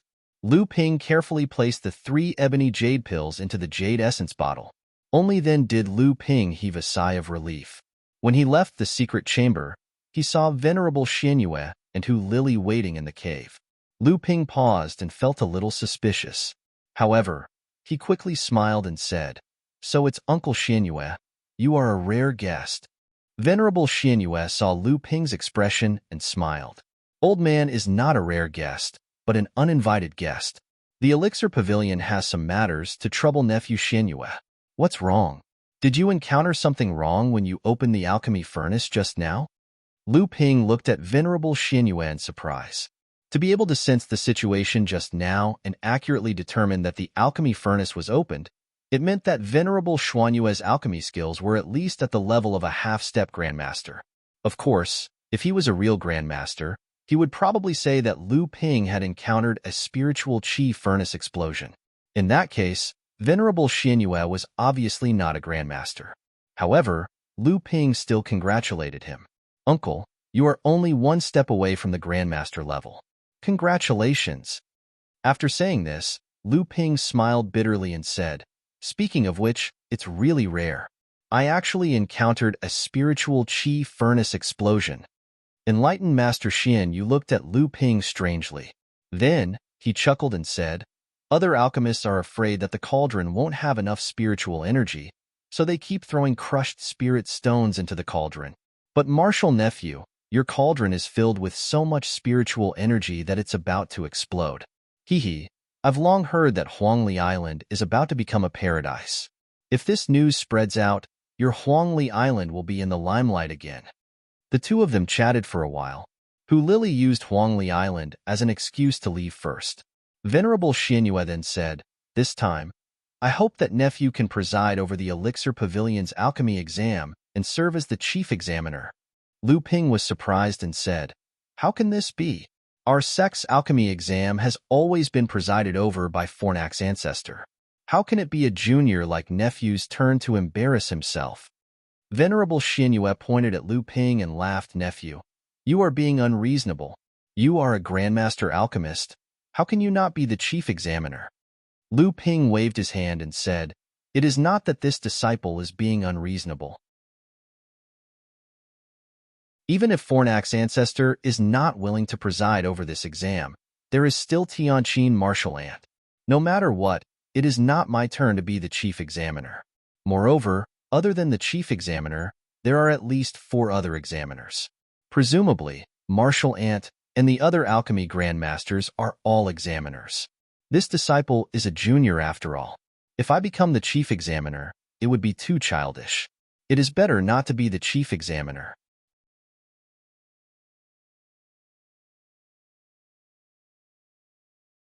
Chapter 863. Taoist Master Xian Yu sternly said, "Martial nephew, don't even think about evading." Not to mention that Tianqin is in closed-door cultivation, the main examiner was appointed by Master Tianlu. Even if martial nephew were to be the main examiner, would anyone have any objections? The Pill Pavilion's examination does not look at one's qualifications, but rather one's alchemy skills. With your status as a Grandmaster Alchemist, who in the Pill Pavilion would dare say no? Taoist Xian Yu happily took a bag of spirit tea cultivated by Lu Ping and left Huangli Island. In the end, Lu Ping couldn't shirk the appointment of the main examiner. Lu Ping pondered for a moment, then shook his hand and released the 3 spirits. As soon as he returned to Huangli Island, Lu Ping wouldn't restrain his spirit pets. Dabeo was already nowhere to be found. It was said that he was going to hold an underground auction on Huangli Island. Dabeo was famous on Huangli Island. He had followed Lu Ping through life and death many times, so he didn't lack treasures. However, after decades of development, the cultivators on Huangli Island were no longer limited to blood condensation and early core forging cultivators. Many mid and late core forging cultivators also frequented Huangli Island. Because the teleportation formation on Huangli Island was very strict, most of the mid and late core forging cultivators were from Jinling and Jinling's forces. Dabeo wanted to open the auction, but with his early core forging cultivation, he was far from being able to hold the fort. Thus, Dabeo tricked Lu Qin into going.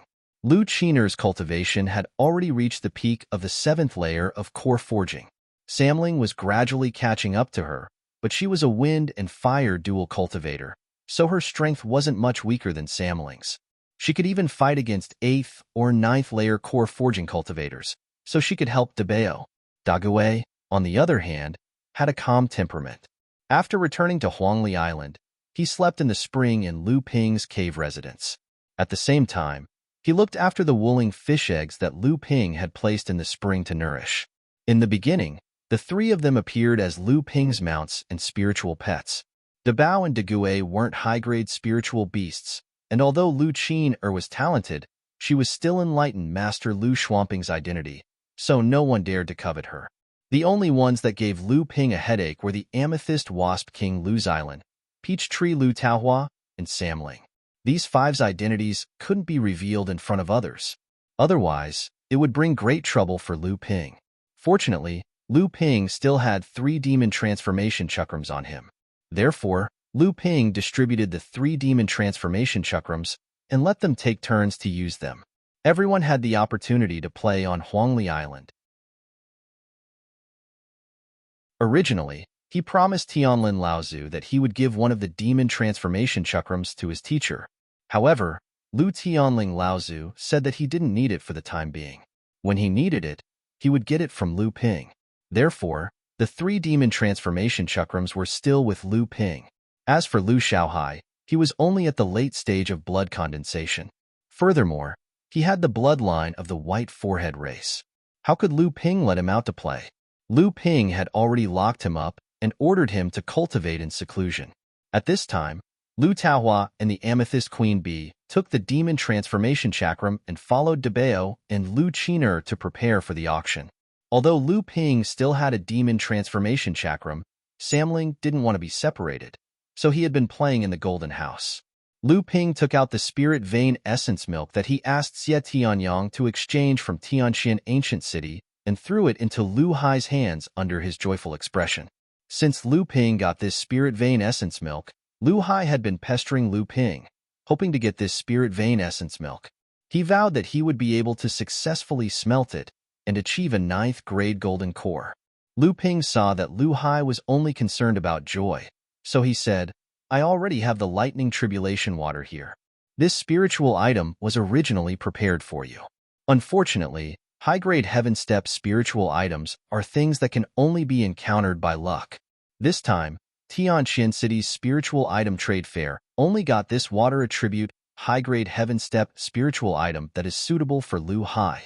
In the future, if there is a chance, I will find the same high-grade heaven step spiritual item for Bai and Ling Lu Bai and Lu Ling were both overjoyed, but they heard Lu Ping continue.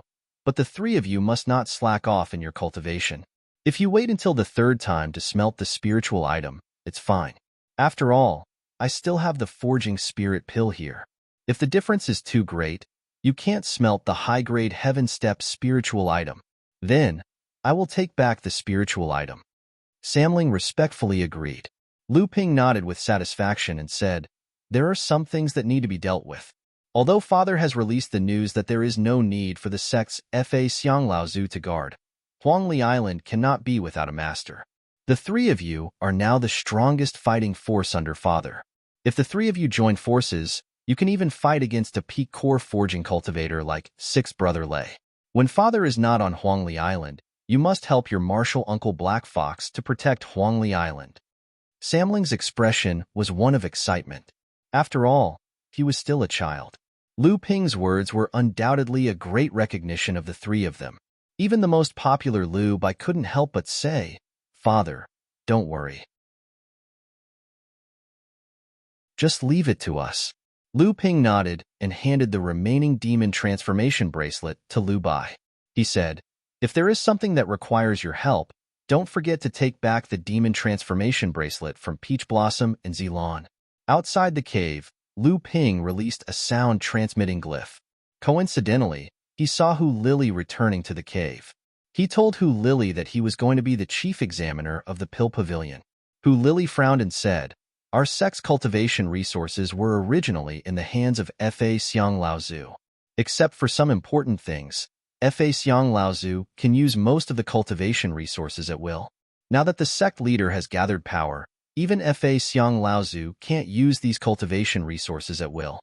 Seeing that Lu Ping was deep in thought, Hu Lily straightforwardly said, the reason why the Pellet Pavilion wants you to be the chief examiner this time, besides the fact that you are indeed a suitable candidate, isn't it also because the Sky Cauldron ancestor hopes that you can obtain a better reward from the sect master? Lu Ping was stunned for a moment before he said, that's right. The sect will naturally reward the top few cultivators in the main alchemy exam. Since I'm the main examiner, the rewards can't be too shabby. Otherwise, wouldn't I, the Water Sword Immortal, lose face? In that case, I can only hope that teacher can give me some decent treasures from the sect. This plan is not bad. No wonder Fornax Laozu and Tianqin Laozu are not willing to be the chief examiner. Fornax Laozu is Master's elder and Tianqin martial uncle will not bow to Master. In this case, the chief examiner of the Pill Pavilion can only be me. In a flash of light, Sixth Brother Lei had already arrived in front of the cave dwelling. When he saw Lu Ping and Hu Lily talking, he deliberately stopped at a distance and said loudly, ladies, I'm going over now. Is it convenient? Hu Lily's face turned red and she fiercely glared at him before walking into the cave.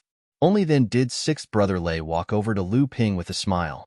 Brother Lei, I may have to go out for a period of time. Huangli Island will not have any experts guarding it.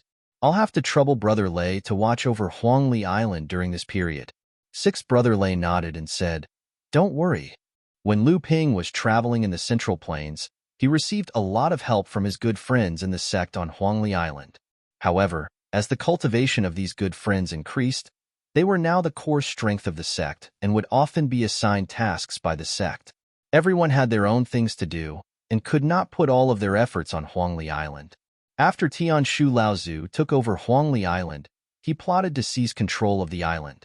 Although his good friends could not confront him directly because they were from the same sect, they secretly supported him. Otherwise, with Hu Lily alone, she might not even be able to protect Lu Ping's cave. Lu Ping originally wanted to look for Chan Lian to refine and upgrade a few of his transcendent artifacts. However, Chun Lian was no longer on Huangli Island. His shop was still open, and there was a blood condensation realm cultivator working there. It was said that this cultivator was Chun Lian's disciple. This disciple only knew that Chun Lian had returned to Tianling Mountain for a few years. As for why he went back, this disciple did not know. Lu Ping remembered that he heard that Tianjiang Laozu had spent all of his energy on repairing a damaged artifact that martial uncle Tian Lin brought back from the Ying Tian dojo.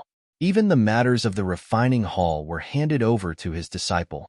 If Lu Ping's guess was right, this artifact should be Ying Tian sect's Fei Tian Laozu's personal spiritual treasure, the mountain-splitting axe. This was a spiritual treasure that had gone through 2 lightning tribulations. It could be said to be Jinling's biggest gain in the Yingtian dojo.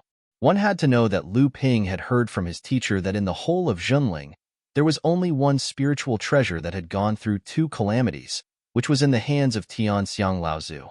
It was passed down from Tian Shin Laozu, and was the true treasure of Jinling. The other 3 spiritual treasures that had gone through 1 calamity were in the hands of Tian Fan, Tian Shui, and Tian Ling Laozu, respectively. Even the other mid-Dharma stage Laozu, Tian Kong Laozu, did not have a spiritual treasure. After obtaining the mountain-splitting axe this time, even though the spiritual treasure itself was severely damaged, it still attracted the attention of the few Laozu of the sect. Tian Xiang Laozu even requested Tian Jiang Laozu to repair this spiritual treasure at all costs. Of course, they did not know that Lu Ping had obtained Fei Tian Laozu's pure Yang soul. Compared to the pure Yang soul, this mountain-splitting axe was far inferior. Chen Lian had been called to the weapon refining hall for many years and had not returned to Huangli Island. Obviously, it was because of this mountain-splitting axe. Moreover, Tian Jiang Laozu had brought Chen Lian along while he was repairing this treasure. It could be seen that Chen Lian's craftsmanship had reached a higher level and had entered the eyes of Tian Jiang Laozu. Without a choice, Lu Ping could only return to Tianling Mountain and go to the weapon refining hall to look for Chen Lian. However, just as Lu Ping came out from the teleportation device, he heard from his teacher that he did not know whether to laugh or cry. Chu Tianqing Laozu seemed to have some urgent matters to attend to and had brought his disciple, Xinyong Zhenren, back to the Central Plains in a hurry.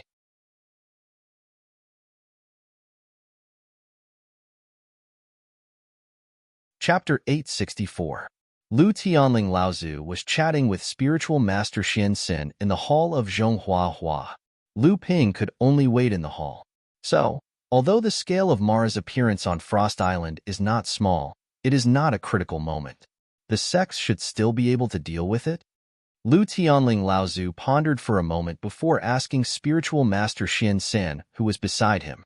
Spiritual Master Xian Xin was currently a peak core forging cultivator with a 7th grade golden core. After Tian Shu Laozu, Jinling was the 2nd-generation disciple with the highest chance of becoming a Dharma adept.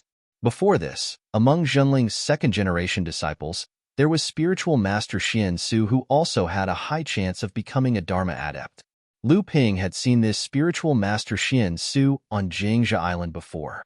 Unfortunately, this Spiritual Master Xian Su did not manage to break through at the last moment after merging with a heaven-rank low-grade spirit object. He only managed to form a 6th grade golden core and lost the qualification to become a Dharma adept. Spiritual Master Xian Xin nodded and said, "That is indeed what Martial Aunt Tian Shui said." She said that although the calamity of Mara has already descended, up until now, the calamity of Mara in the North Sea cultivation world is not as big as the previous calamity of Mara. Martial Aunt Tian Shui means that although the situation is a little strange, we must not let our guard down. Lu Tianling Laozu said, "Martial Aunt Tian Shui is right. In that case, send 20 of our sect's 3rd-generation disciples who have advanced to the core forging stage to listen to Martial Aunt Tian Shui's orders. They will also be able to be useful when the calamity of Mara fully erupts in the future." Taoist Master Xian San smiled and said, "Sect head senior sister has thought things through thoroughly. Junior brother will handle this matter as soon as I go down." Coincidentally, Martial Aunt Tian Shui has been studying the art of talismans for the past few days. There are many things that she is unwilling to do personally. In this case, it is exactly what she wants. When Lu Ping heard that Tian Shui Laozu was studying the art of talismans on Frost Island, he immediately recalled the talisman inheritance that he had obtained from the Yingtian dojo. Inside the inheritance, it recorded the complete inheritance of the 7-colored restriction-breaking talisman. To Tian Shui Laozu, the #1 expert in the art of Jinling talismans, this was a great attraction. It could be assumed that Tian Shui Laozu was currently studying that inheritance. "It looks like I'll have to pay a visit to Senior Grand Aunt Tian Shui on Frost Island after I'm done with the Pill Pavilion." Lu Ping laughed inwardly. After Taoist Master Xian Xin left, Lu Ping went up to greet his master with a smile on his face. Tian Ling Laozu glanced at him and said, Our sect's Pill Pavilion head has always been presided over by the sect's Pill Pavilion head. Senior Uncle Fornax doesn't want to be the main examiner, nor did he let your senior Aunt Tianqin do it. Instead, he chose you to be the main examiner. What a great honor. Are you here to ask for my help today? Lu Ping didn't feel embarrassed even though his teacher had seen through his intentions. He smiled and said, "This disciple can't refuse such great kindness. I'm forced to do something beyond my abilities, so I can only come and find teacher to discuss the rules." Lu Tianling Laozu smiled and said, "You don't need to come and find me for this. Although the sect head is in charge of all the sect's affairs, there are still precedents for the Pill Pavilion head examination. You just need to follow the usual practice and take out a prize from the Pill Pavilion's treasury." Lu Ping smiled bitterly and said, "I'll let teacher know that our sect has been prospering under teacher's leadership these past few years. The number of new alchemists in the Pill Pavilion is also higher than in the previous exams. If we still follow the usual practice, it will inevitably hurt the disciples' desire to improve their alchemy. Therefore, I hope that teacher can expand the scope of the prizes and increase the quality of the prizes. This will also give the disciples in the Pill Pavilion something to look forward to and work hard to improve their alchemy skills." Lu Tianling Laozu said directly, "You're only thinking about expanding the scope of the prizes, but you've forgotten that you're still my disciple. If I agree to your request so easily, what will others say?" Lu Ping was stunned for a moment. He didn't expect this. The Pill Pavilion head examination, which originally had precedence, had expanded the scope of the prizes and increased the quality of the prizes when it came to Lu Ping. In the eyes of outsiders, it was naturally to give face to spiritual master Lu Xianping. However, in the eyes of those with ulterior motives, it would seem that the heavenly spirit sect head was biased towards his own disciple and benefiting himself at the expense of the sect. Lu Tianling Laozu saw the troubled expression on Lu Ping's face and couldn't help but smile. "Do you know that in addition to the sect's prizes, the examiners and examiners also have to give prizes to the outstanding disciples in the exam?" Lu Ping's expression became very interesting. He said regretfully, "This disciple has been tricked again." So they didn't want this disciple to ask for treasures from teacher. They wanted to extort some treasures from this disciple. Lu Tianling Laozu could see that Lu Ping had misunderstood him a little, but it wasn't like the Pill Pavilion didn't have any intentions of pushing this disciple to the position of examiner. So, he smiled and said, "You're not wrong to say that."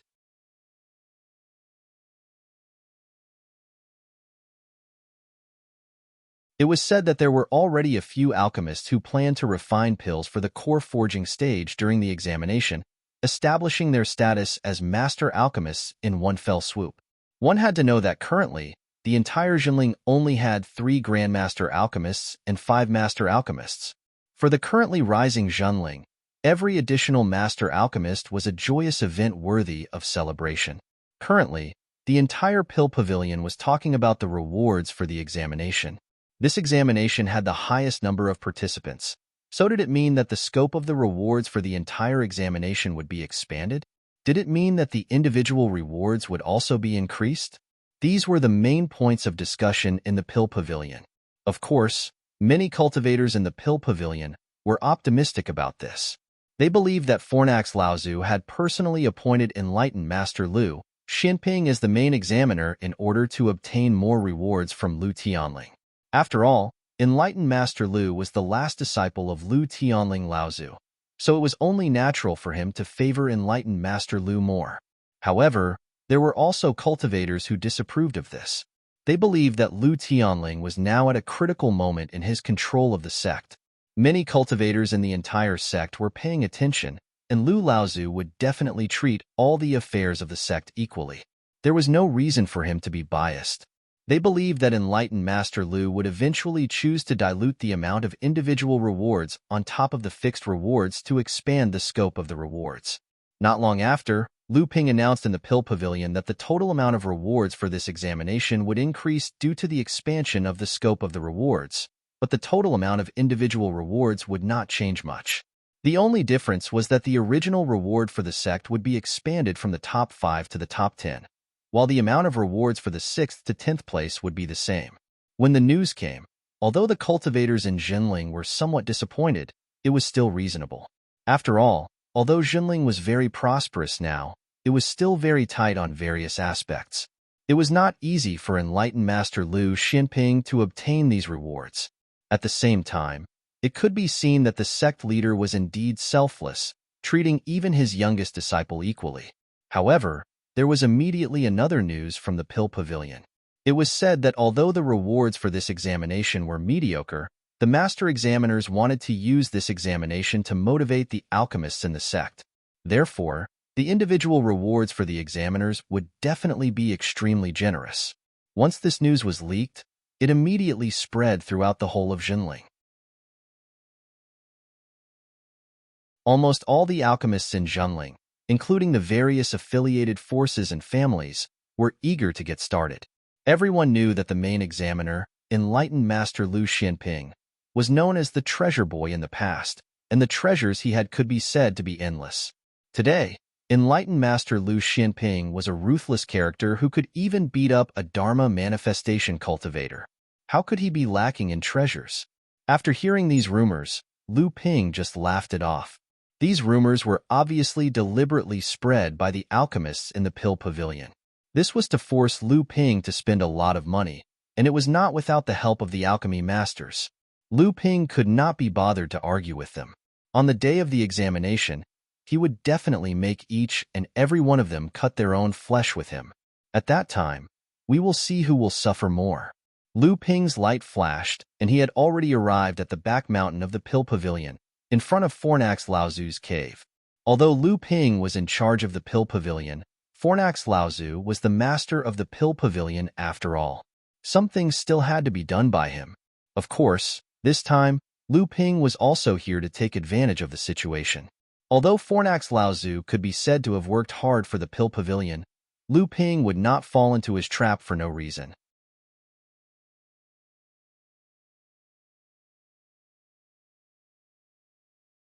Chapter 865. When Lu Ping saw Fornax Laozu, the old man was sitting quietly in the cave, holding a paper book in his hand, trying to figure out something. Lu Ping saw that the Fornax Cauldron ancestor was ignoring him, but he didn't want to disturb him. But when he saw a small incense burner not far from the Fornax Cauldron ancestor, an idea popped up in his head. An elegant and lingering fragrance wafted out from the furnace. Fornax Laozu put down the book in his hand in surprise and asked Lu Ping, "Soul-calming incense?" Lu Ping quickly handed over a small box and said, "Martial uncle is wise. This is the last of the 3 great incense, soul-calming incense.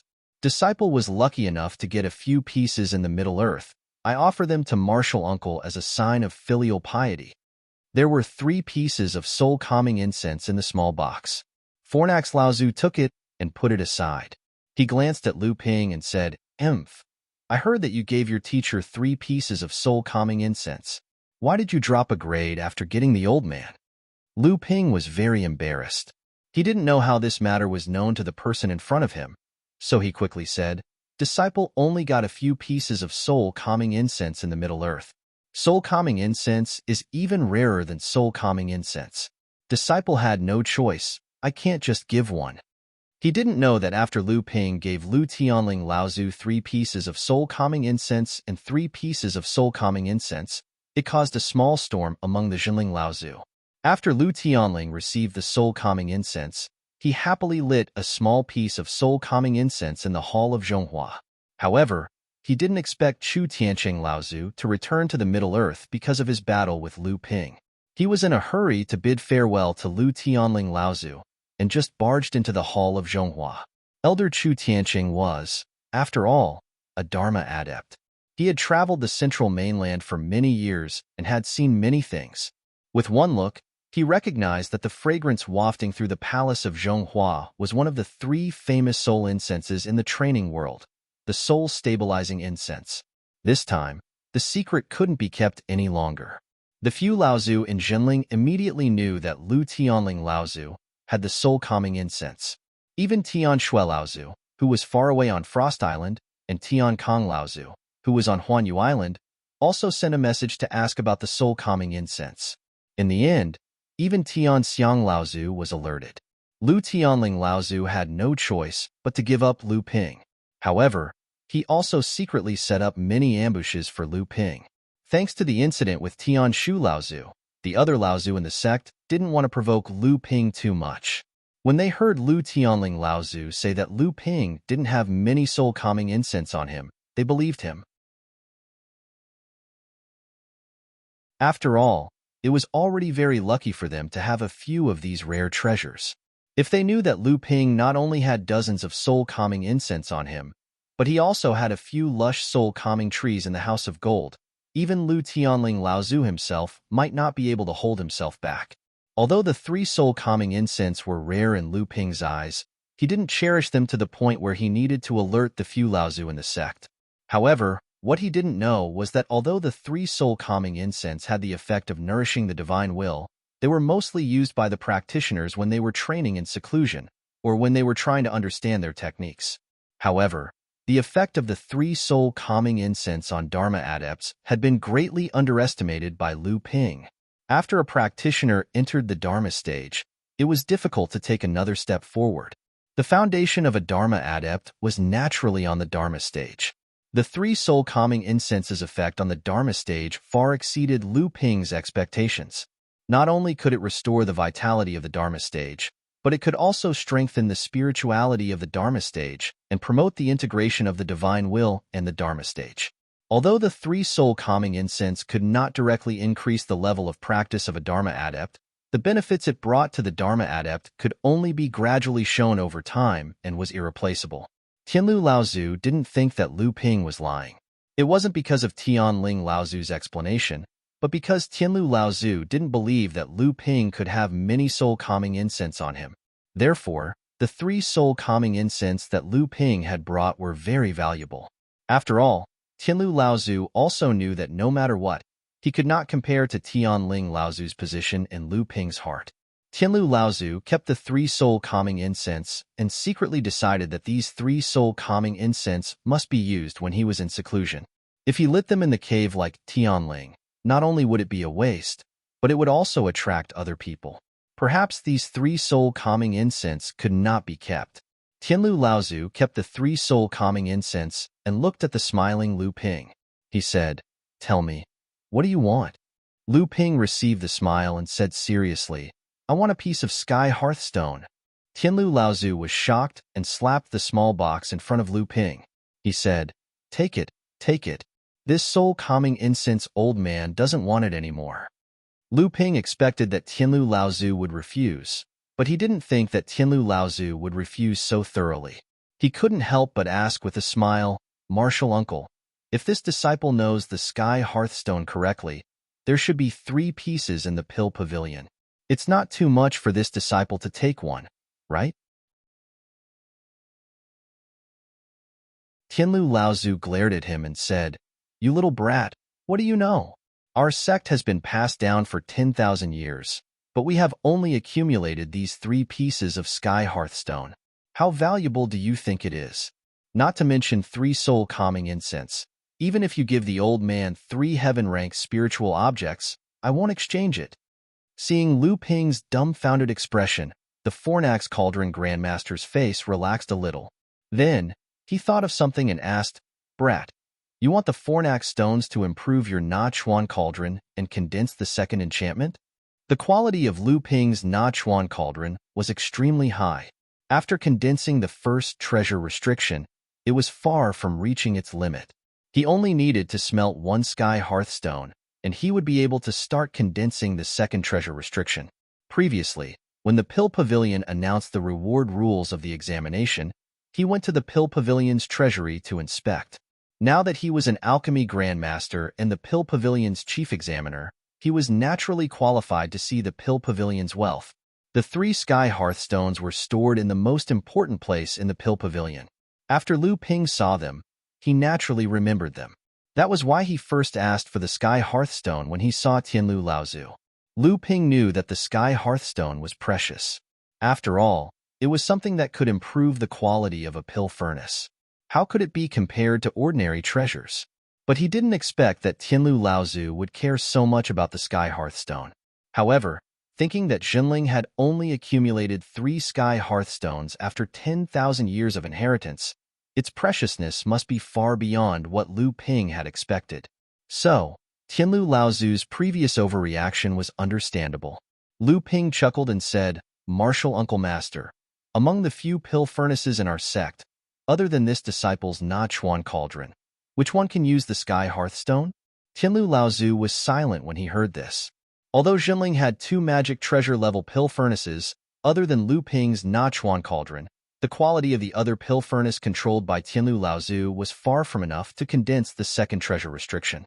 As for the other top-grade pill furnaces of Jinling, they didn't even have the qualifications to be promoted to magic treasures.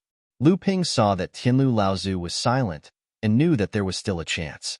So, he continued, "Although this disciple hasn't been in the pill pavilion for a long time, I'm still a disciple of our sect. Upgrading the Na Chuan cauldron will also increase the strength of our sect, right?"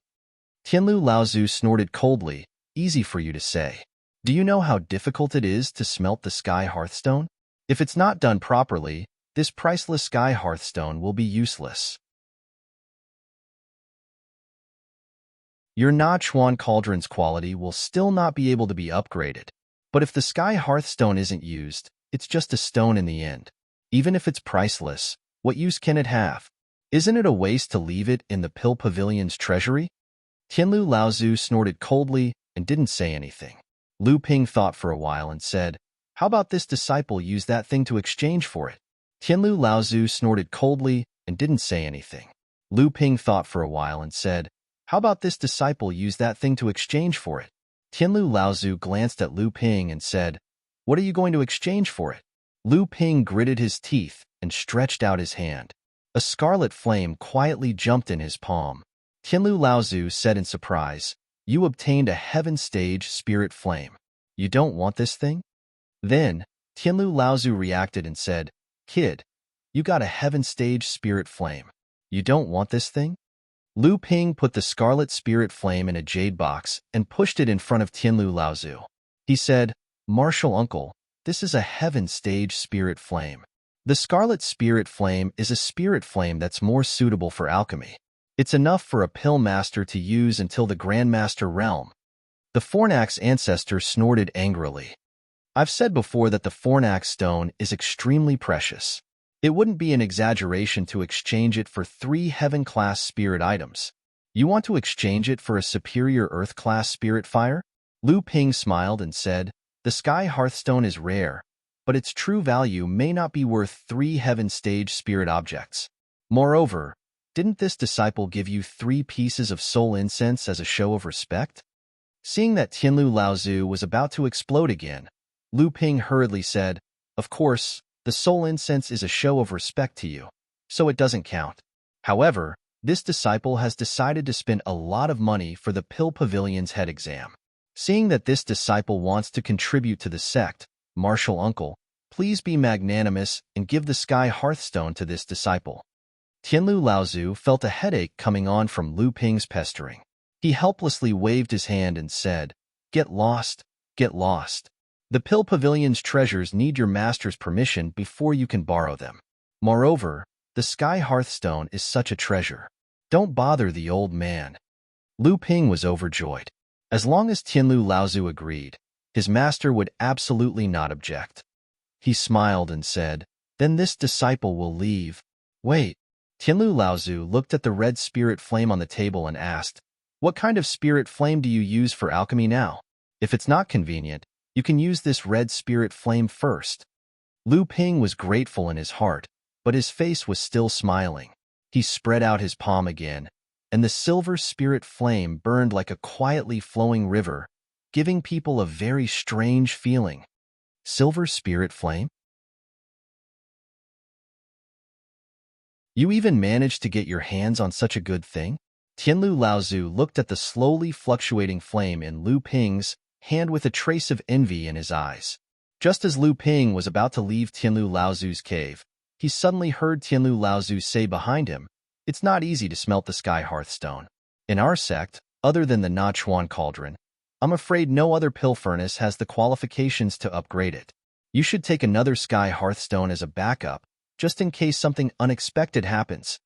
This time, Lu Ping sincerely bowed to Tianlu Laozu and said, "Thank you, Laozu."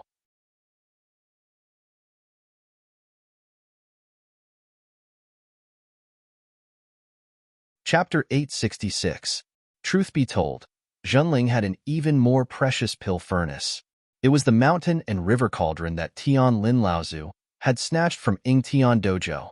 It was a pill furnace with 3 enchantments. Its status in Zhenling was comparable to the only two tribulation spirit treasures in Zhenling. However, after Tian Lin Laozu brought the mountain and river cauldron back, Tianlu Laozu and Tianxiang Laozu joined forces to find Tian Lin Laozu.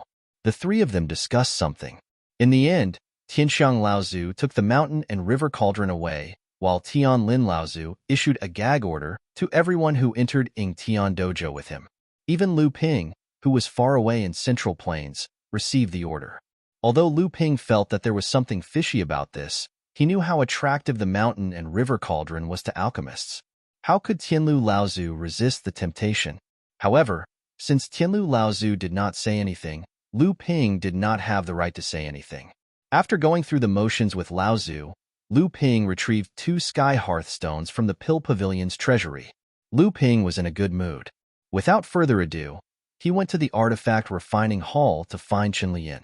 Zhenling's artifact refining hall only had Tian Lin Laozu as a Grandmaster artifact refiner. However, there were several Grandmaster artifact refiners, including Qinlian and his master, Sage Enigma Flame. Ever since Tian Lin Laozu brought the mountain-cleaving axe he obtained from Ying Tian faction back to Zhenling, Tian Lin Laozu had completely lost control of this 2 tribulation spirit treasure. Tian Jiang Laozu had chased all the blacksmiths out of his immortal's cave. He had only summoned Qinlian, who had the highest chance of becoming a Grand Master blacksmith, back from Huangli Island as his assistant. The 2 of them had been working on repairing the mountain-splitting axe for several years. When Lu Ping saw Qinlian again, he was thin and his clothes were disheveled. He looked extremely tired, but his eyes were bright and full of spirit. They were even brighter than before. 6th layer core forging realm? When Lu Ping sensed Qinlian's aura, he was a little surprised. He originally thought that Qinlian's cultivation had been delayed because he was repairing the mountain-splitting axe. He didn't think that Qinlian's cultivation would increase so quickly. Qinlian pursed his lips and said, "Aren't you making a fool out of yourself? You're on your way to smelting the 3rd spiritual item, condensing the 9th grade golden elixir, and achieving the Dharma power. Instead, you're pleasantly surprised by our progress in cultivation." Lu Ping rubbed his chin awkwardly and chuckled. "There are many things to do after coming back. I wonder how everyone's cultivation has progressed." Qinlian mocked, "Forget it. Even Uncle Master Tian Shu was defeated by you. Naturally, he doesn't have time to see us brothers." However, the incident on Huangli Island is also a shame. Because Uncle Master Tian Shu appeared, we couldn't go against him directly. Our teachers and elders also warned us not to offend our superiors. Therefore, Senior Sister Black Fox has been shouldering all the responsibility on Huangli Island. "I'm sorry." Lu Ping waved his hand and said, "Why do you have to be like this? You've already done enough. Otherwise, I'm afraid that even my abode on Huangli Island would have been requisitioned by him." The 2 of them had a deep friendship, and there was no need to say anything else. Qinlian said, "Among us brothers, other than junior brother Ji Xianxian, who has just broken through to the late core forging realm and is currently in seclusion to consolidate his cultivation, senior brother Xian Yong, senior brother Xian Feng, junior sister Xian Ling, Xian Yu, and Xian Jian are all at the 6th layer of the core forging realm. Among them, Xian Yong, Xian Feng, and Xian Ling have already reached the bottleneck of the late core forging realm and are only a step away from it. Xian Yu, Xian Jian, and I have just advanced to the 6th layer of the core forging realm. We still need some time to accumulate our strength." Lu Ping nodded his head, but in his heart, he thought, they are definitely not the only ones who are stuck at the bottleneck of the 6th layer of the core forging realm. The batch of Earth-rank spiritual items that I exchanged from the mysterious Sky Ancient City has finally been settled. However, these items still need to be passed through the sect. I can't let myself suffer a loss. Qinlian saw that Lu Ping's mind was elsewhere and couldn't help but ask in a bad mood, "Why are you looking for me?" I'm very busy here. Right now, Ancestor Tianjiang's temper is very bad. If I'm negligent, I'll definitely be scolded. Lu Ping asked curiously, What? That mountain-splitting axe still hasn't been repaired? Chunlian said, It's almost done. It's precisely because it's the last moment that Ancestor Tianjiang's expression has become more and more serious. He's deeply afraid that he will fail at the last moment. Ancestor said that his greatest achievement in this life is probably to repair this two-tribulation spirit treasure. Lu Ping saw that Chenlian was speaking in a serious tone, so he changed the topic and said, This time, I'm looking for you because I have a few magic treasures that need to be upgraded. I want to see if you can help. Lu Ping told Chenlian about the few treasures that needed to be upgraded. When Chenlian heard that Lu Ping wanted him to help upgrade the Na Chuan cauldron, he was obviously a little shocked. I've seen your Na Chuan cauldron. In terms of quality, it's indeed better than Ancestor Tianjiang's firmament cauldron. However, with my current refining level, could it be that you're at ease to let me use it? Lu Ping saw that there was no one around, so he smiled and showed the sky hearthstone in front of Chenlian. Then, he quickly put it away. Chenlian's gaze suddenly became scorching hot. He said in a low voice, Sky hearthstone? And there are two of them. Where did you get these treasures? Don't tell me that you've emptied out the pill pavilion? Be careful of Ancestor Tianjiang's wrath. Chenlian immediately returned to normal. He pondered for a moment and said, Even so, I'm not very confident. However, at least I can guarantee that if the upgrade fails, it won't cause any harm to the Na Chuan cauldron. However, you'd better give me the second precious restriction of the pill furnace so that I can study it in advance and prepare for it. Without saying anything, Lu Ping handed over a jade slip that recorded the precious restriction of the pill furnace to Chenlian. However, this precious restriction was obtained by Tianqin Laozu at the Fantasy Spirit City's auction. Afterwards, Lu Ping copied it from her. There was still a precious restriction of the pill furnace on Lu Ping. Even Junling didn't know about this precious restriction of the pill furnace. However, Lu Ping still wanted to leave this precious restriction for the Na Chuan cauldron in the future to see if there was any room for improvement. Lu Ping said with some worry, There's no hurry now. You should first help Ancestor Tianjiang to repair the mountain-splitting axe. After this matter is completed, you can free up your hands to think about the pill furnace. I see that you've exhausted your energy. It's better to rest for a while. Chunlian looked at Lu Ping in surprise and said, You actually know about the mountain-splitting axe? Seeing that Lu Ping smiled and didn't answer, Chunlian didn't ask much. Instead, he said, The precious restriction of the pill furnace is very important. These years, although I've been valued by Ancestor Tianjiang, I haven't received the inheritance of the precious restriction from him. You just passed it to me like this. Aren't you afraid of being punished by the sect? Lu Ping laughed in spite of himself and said, Who do you think will punish me? Chunlian suddenly understood. Under Lu Ping's surprised gaze, he actually burst out with vulgarities and said, Damn it! You're now in existence on equal footing with my ancestor. Having said that, he ignored Lu Ping's gaze and directly said, It's not a big problem to upgrade this spirit jade. I didn't expect that you would even be able to find such a rare object like the frightening spirit branch and condense the fourth precious restriction in one go. The nether water sword is a bit more difficult. Although you didn't find enough spiritual materials, you can just barely gather the leftover materials for repairing the mountain-splitting axe. However, the inheritance of the invisible sword technique is not complete. Without the last three spirit nurturing level invisible restrictions, even if you upgrade the nether water sword, you won't be able to upgrade it to a spirit nurturing artifact. As for the water controlling flag, I'm afraid that it'll be even more difficult. The one who has the deepest understanding of this artifact is Ancestor. Once the matter of the mountain-splitting axe has come to an end, you should personally pay him a visit. Coming out of the refining hall, Lu Ping thought for a moment before he finally walked towards the back of Heaven Spirit Mountain. At the back of Tianling Mountain, a gigantic pagoda had been erected without anyone noticing. About 20 years ago, the newly appointed sect master, Lu Tianling Laozu, abolished the punishment system of facing the wall in the sect. Disciples who should have been punished for making mistakes were thrown into this pagoda called the 8 Scenic Pavilions and suppressed there. The 8 Scenic Pavilions actually represented 8 types of punishment. For cultivators who made mistakes, it was a form of punishment, but it was also a form of training.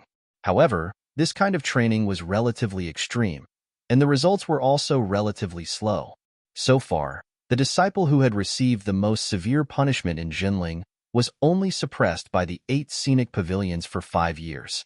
The punishment in the 8 Scenic Pavilions only consisted of the 5 types of metal, wood, water, fire, and earth. After this cultivator came out of the 8 Scenic Pavilions, he was originally a late-stage core forging cultivator in Jinling and could be considered an expert. But now, he was tortured to the point where he was on the verge of death. He had to recuperate in his own cave for another 10 years before he could fully recover.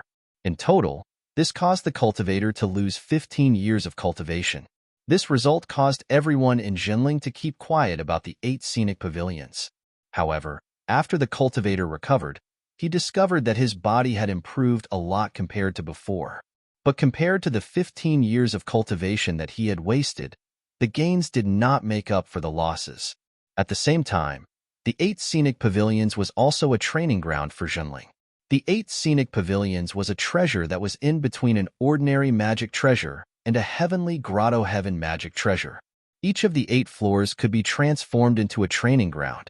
Under the operation of the formation and the guards of each floor, the training ground could be transformed into various training grounds to test the disciples who entered. Every year, Jinling would select a group of outstanding disciples who had met the qualifications to enter the 8 Scenic Pavilions for training. These disciples were all in the blood condensation realm.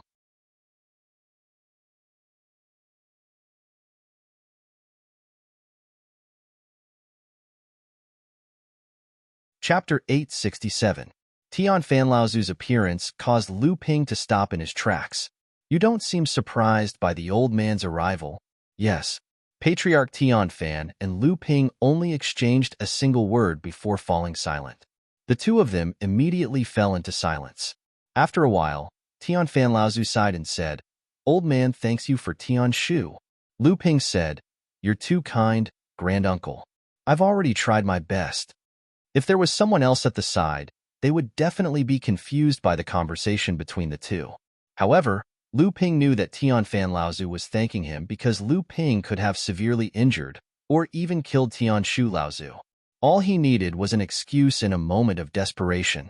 However, Lu Ping had only knocked him down from the sky in the end. It could be said that he had spared his life, and at the same time, he had also shown everyone that his strength far surpassed Tian Shu Laozu's. Lu Ping said that he had already tried his best. In fact, he was saying that he was not willing to accept Tian Fanlaozu's favor. After all, this was a grudge between him and Tian Shu Laozu. At the same time, he was also trying to hide his own strength. Tian Fanlaozu also understood the meaning behind Lu Ping's words, but he did not say much about it. He only said to himself, "The future of the sect depends on you guys." Now, including Senior Tianxiang, the first generation of cultivators have already let go of the sect's control. We want to see how talented the second and third generation disciples are, and whether they can support Jinling's future. When Tian Fanlaozu saw Lu Ping's thoughtful expression, he smiled and said, "In this sect, it doesn't matter if it's the sect master or the balance of power. It's all about the inheritance of the sect. In the end, it's for the sake of the sect's future." Lu Ping nodded, but he heard Patriarch Tian Fan continue. "However, a sect can't have only one voice. There needs to be a restraining force. Only then can people have scruples and think about it. Only then can the plan be thorough and the decision feasible. Don't you think so?" Patriarch Tian Fan nodded, but Patriarch Tian Fan continued. Lu Ping thought for a while and said, "If it's for the sake of the sect, I have nothing to say." Lu Ping did not refute Tian Fanlaozu, but he was pointing out that Tian Shu Laozu wanted to restrain the sect master not for the sake of the sect, but for his personal grudge. Tian Fanlaozu sighed and said, "You're right. Tian Shu does have a personal grudge." This was the first time Tian Fanlaozu and Lu Ping had spoken so weakly. Tian Fanlaozu was silent for a while. When he saw that Lu Ping did not say anything, He continued, in a few days, the old man will go to the East Sea to guard Jingzha Island. I heard that you've established a force in the East Sea secret land. The old man will look for an opportunity to take care of it. Although Lu Ping was surprised by Tianfan Laozu's goodwill, he had no choice but to accept it. Otherwise, he would really offend Tianfan Laozu. Therefore, he could only say, "Thank you, Martial Granduncle." Tianfan Laozu turned around and left. Lu Ping stood there for a long time, thinking about something. After a while, he smiled nonchalantly and entered the Buyering Tower with his head lowered. The Buyering Tower itself was a rather unique treasure. Out of the entire Buyering Tower's power, the quality of the Buyering Tower itself only accounted for 1/3 of its power. Out of the remaining half, the quality of the heaven and earth treasures placed on each floor would affect 1/3 of its power. The other 1/3 depended on the strength of each floor's guardian. When Lu Ping entered the first floor of the Buying Tower, he saw a group of Blood Condensation Realm disciples training in the Illusion Realm. Late Blood Condensation Realm demonic beasts suddenly attacked them from all sorts of places, but they were all killed by the disciples. Lu Ping scanned the area with his divine sense and knew that the guardian of this floor was only a core forging cultivator who had just entered the core forging realm. Floating in the middle of the array formation beside him was a metal elemental mid-grade mystic class spirit item. Lu Ping was slightly surprised. Without alerting the guardian of the first floor, he went straight to the second floor. The guardian of the second floor was a third-level core forging realm cultivator. Lu Ping found him slightly familiar, as if he was his classmate back in Jinling Side Hall. However, the two of them weren't familiar with each other. This person was using a secret technique to activate a mystic class heaven and earth treasure. It was also a mystic class heaven and earth treasure. The heaven and earth treasures were used to test a few late blood condensation realm cultivators. When Lu Ping entered the third floor, he couldn't help but stare blankly. With a sweep of his divine sense, he saw a few late blood condensation realm cultivators working together to defend against a half-step core forging realm demonic beast. What surprised Lu Ping wasn't that these cultivators could defend against the demonic beast, but that the person in charge of defending the demonic beast was only a 6th-level blood condensation realm cultivator. Junior Brother Do, it's coming. It's coming. Block it. We must block it. If we block it, we're dead. Boom. He blocked it. Junior Brother Do blocked it. Quick, kill it. Don't let it break free. A moment later, the monstrous beast's body slowly disappeared, leaving behind a few medium-grade spirit stones on the ground, which could be considered as a reward for the trial disciples. Several cultivators divided the spirit stones among themselves, and the cultivator who blocked the monstrous beast's attack received 2 medium-grade spirit stones. Junior Brother Do, you're already a 6th-level blood condensation realm cultivator. You're about to advance to the late blood condensation realm. Why aren't you acknowledging a master yet? The few of them weren't in a hurry to start the new trial. Instead, they gathered together and chatted while recovering their true essence. That's right, Junior Brother Do, your Earth-type cultivation technique is so pure that it puts us late blood condensation realm cultivators to shame.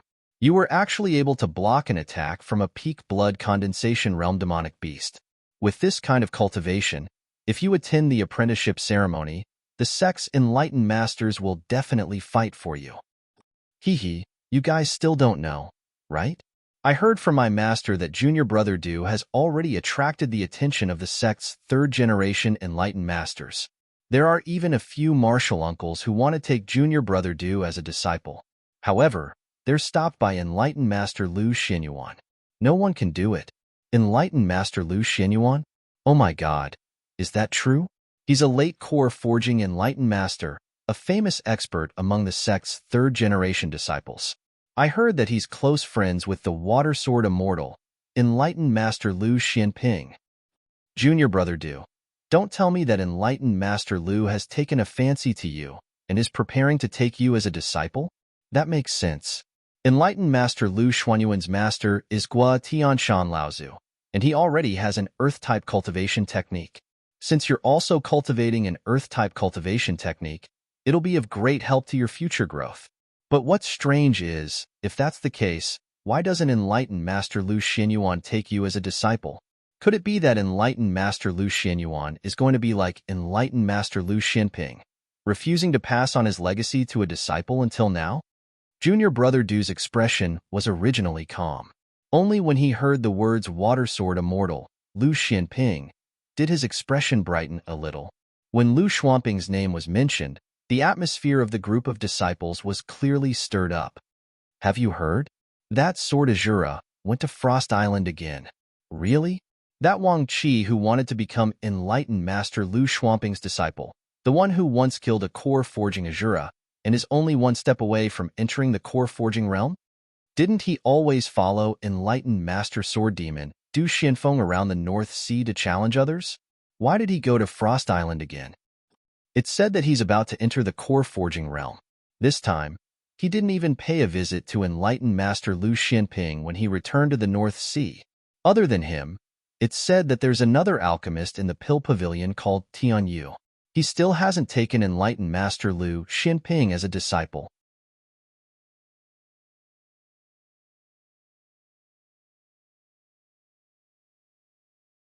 Once the Eight Visions Tower passed the first lightning tribulation, the spiritual objects inside could be placed at the lower earth level, and the guards on each floor could also have the possibility of condensing their Dharma power. In this way, the Eight Visions Tower became a two-tribulation spiritual treasure. The spiritual objects could be placed at the middle earth level, and the guards on each floor could also have the possibility of advancing to the middle Dharma power. After the Eight Visions Tower passed the third lightning tribulation, it became a pure yang-level spiritual treasure. Then, the guards would also have the opportunity to become great cultivators. However, even if these cultivators became great cultivators, no matter how powerful they were in front of others, as long as the Eight Visions Tower was activated, these people could only obediently return to be guards inside.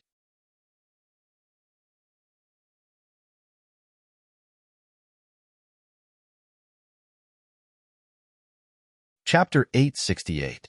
Although the 8th Scenic Pavilion restricted the strength and freedom of each floor's guardian, it was undeniable that the 8th Scenic Pavilion also gave the guardians the possibility of rapidly increasing their cultivation.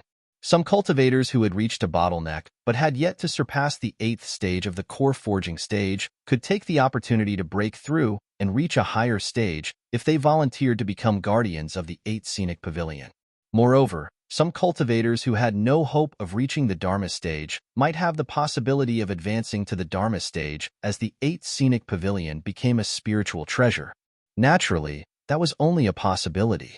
With the assistance of the 8 Scenic Pavilions, they would have a higher chance of going further compared to the cultivators outside the 8 Scenic Pavilions. That was also why some cultivators would volunteer to become the guardians of the 8 Scenic Pavilions. Truth be told, this was a mutually beneficial and win-win method that the sect had opened up for the cultivators who had lost their path to cultivation. However, this new method had been refined by Lu Ping. In other words, all cultivators who used this method would be restricted by Lu Ping in the future. This was also the reason why Tianlin Laozu had insisted on taking the 8th Scenic Pavilion from Lu Ping and placing it in the back mountain of Tianling Mountain. At least in name, this treasure had to be under the control of Zhenling. This way, the risk of Lu Ping wielding this treasure would be minimized. With the cover of the sect, this power, which was highly likely to grow to an unimaginable level in the future, would not die prematurely. When Lu Ping arrived at the 5th floor, Yuan Xuanzhan was meditating with his eyes closed. His aura seemed to merge with the entire 8th Scenic Pavilion. Very quickly, he sensed Lu Ping's arrival. Lu Ping looked at Yuan Xuanzhan, who had also opened his eyes and was looking at him calmly. He nodded. Very good. You have refined the 5th floor's Guardian Stone tablet. Your cultivation has also been pushed to the peak of the 5th stage of the core forging stage. The 5th floor of the pavilion is now under your control. Yuan Xuanzhan's lips curled into a self-deprecating smile. Can I refuse? Lu Ping smiled and took out a stone. Everything around the pavilion seemed to become much heavier. Yuan Xuanzhan looked at the stone in Lu Ping's hand and narrowed his eyes. This is a magnetic absorbing stone? Lu Ping said, yes, this is indeed a magnetic absorbing stone. It is a high-grade Earth-class Earth attribute spiritual object and is also the guardian spirit of the 5th floor. From now on, you will use it to guard the 5th floor. Yuan Xuanzhan snorted coldly. You sure are generous. This magnetic absorbing stone is an extremely special existence among high-grade Earth-class spiritual objects. In order to conserve spiritual objects for our disciples to refine, the 8th Scenic Pavilion mostly uses mystic spiritual objects. You brought out such a large high-grade Earth-class spiritual object. Aren't you afraid that my sect's Laozu will rush in and snatch it? Lu Ping smiled. They won't rush in. I still have some use for this magnetic absorbing stone. It's just that this 8th Scenic Pavilion is only used to train blood condensation disciples. It's a waste. I'll use it here for now. I'll take it back in the future. Lu Ping left the 5th floor and went straight to the 8th floor where the guardian stone tablet was placed. He sent out a stream of dense true yuan towards the small pavilion. The entire 8th Scenic Pavilion lit up from the 1st floor up. The colorful light illuminated the entire back mountain of Tianling Mountain. At this time, of the 4 Laozu guarding Tianling Mountain, Tian Xiang Laozu only glanced in the direction of the back mountain in surprise. Tianling Laozu frowned. Laozu Tianshan was a little surprised, while Laozu Tianshu was completely at a loss. Not long after, a disciple who was training in the 8th Scenic Pavilion rushed all the way to the 3rd floor. Out of curiosity, he walked up the stairs to the 4th floor. He didn't expect that the pavilion, which was filled with restrictions, would suddenly open. This disciple thought that it was another training ground set up by the sect. Naturally, he wouldn't miss this opportunity. In just the time it takes for a joss stick to burn, a peak blood condensation disciple with a body full of injuries appeared outside the 8th Scenic Pavilion. When someone rushed over after hearing the news, the disciple only managed to say a few words. 4th floor, core forging training ground. Then, he completely fainted. The Pill Pavilion's examination finally began under the anticipation of Jinling and the various subordinate forces and clans. Those who could participate in this examination were all alchemists. Most of them were from the 3rd and 4th generation of Jinling. There were also alchemists from Jinling's subordinate forces who hadn't reached the rank of Master Alchemist yet. There were more than 100 people in total. Among them, nearly 70 were alchemists nurtured by Jinling, and nearly 40 were alchemists from the subordinate forces. The examination was divided into 4 parts. The first part was to randomly choose a mid-stage blood condensation pill recipe from the questions given by Jinling. The second part was to randomly choose a pill recipe to concoct, but this time, it was a late-stage blood condensation pill. The third part was to randomly choose a pill recipe to concoct a half-step core forging pill. The spiritual herbs used for these 3 tests were provided by Jinling for free. Even alchemists who couldn't concoct late-stage blood condensation pills could use spiritual herbs to practice. However, when it came to concocting half-step core forging pills, alchemists who couldn't concoct late-stage blood condensation pills were disqualified. After all, Jinling's spiritual herbs weren't for nothing. Knowing that alchemists couldn't even concoct late-stage blood condensation pills, how could they allow alchemists to concoct half-step core forging pills? In the 4th round, the pill refiners had to choose a pill that they were good at, and the quality of the pill had to be at least at the late blood condensation realm. If the first 3 rounds were a comprehensive test, then the last round was a competition between the best pill refiners. The results of the 4 tests would be evaluated by an examiner consisting of Grandmaster Alchemists from Jinling's subordinate forces. Based on this evaluation, the ranking of each alchemist would be determined. The top 10 alchemists would be awarded prizes from Jinling and the examiners themselves. Lu Ping couldn't help but curse in his heart when he saw the process of the exam. He felt that the entire process had nothing to do with him. In fact, when he thought about it, the examiners were all ordinary alchemists. The pills they concocted were all blood condensation realm pills. These pills were more than enough for the examiners to evaluate. Even if he said a few words, what could he do? Even if there were 1 or 2 disciples who managed to advance to Grandmaster level in this exam, they would only be beginners. Those who could become examiners were all immersed in refining core forging level pills for hundreds of years. In front of them, even an early core forging level pill could be evaluated by them. How could an alchemy grandmaster like him even need to make a move? Lu Ping carefully watched the entire exam. There were only 3 things he could do. First, before the exam, all the examiners, including the main examiner, would practice their alchemy skills in Pellet Pavilion. As a grandmaster alchemist and the main examiner, Lu Ping would naturally be the last to perform his alchemy skills. Lu Ping felt indignant in his heart. This was clearly an attempt to force him to abdicate. If the pills Lu Ping refined were not as good as the pills refined by the grandmaster alchemists before him, then Lu Ping would really be in trouble. Not only would he lose face, but Jinling's image would also be tarnished. Of course, this was also Lu Ping's opinion after knowing the process of the exam. If he was really forced to do something beyond his ability, Lu Ping wouldn't believe that his alchemy skills would be inferior to those grandmaster alchemists. The second thing was more or less related to the exam. That was, Lu Ping had the final right to evaluate the pills refined by each alchemist who participated in the exam.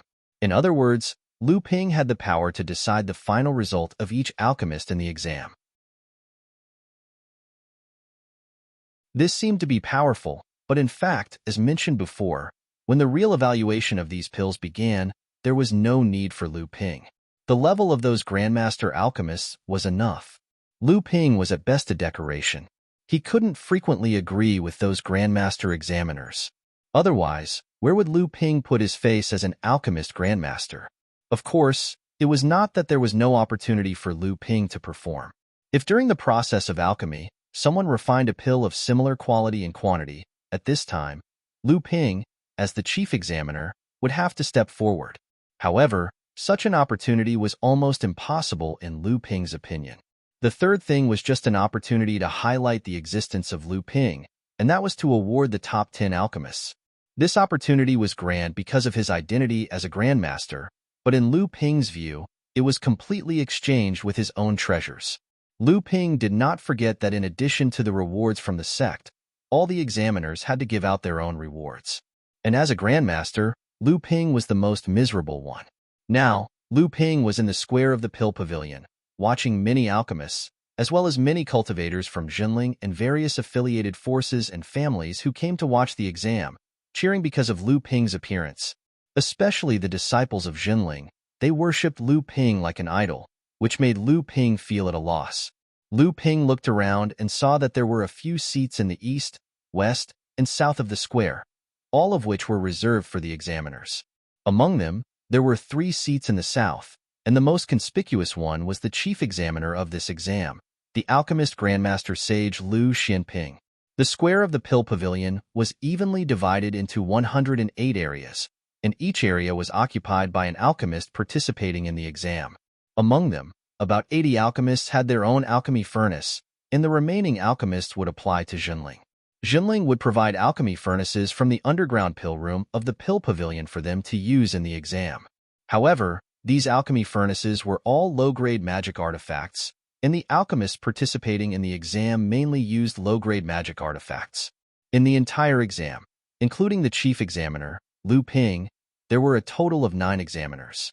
Lu Ping turned to look at his sides and saw that on his left and right were Sage Xian Yu and Sage Xian Yin. Both of them were grandmasters of Jinling. On the east side were enlightened Master Xian Jing and 2 other master alchemists that Lu Ping didn't know. Lu Ping guessed that they were from one of Jinling's sect's subsidiary forces. On the west side were enlightened Master Xian Dian and another master alchemist from one of Jinling's sect's subsidiary forces. And at the bottom was enlightened Master Xian Fong.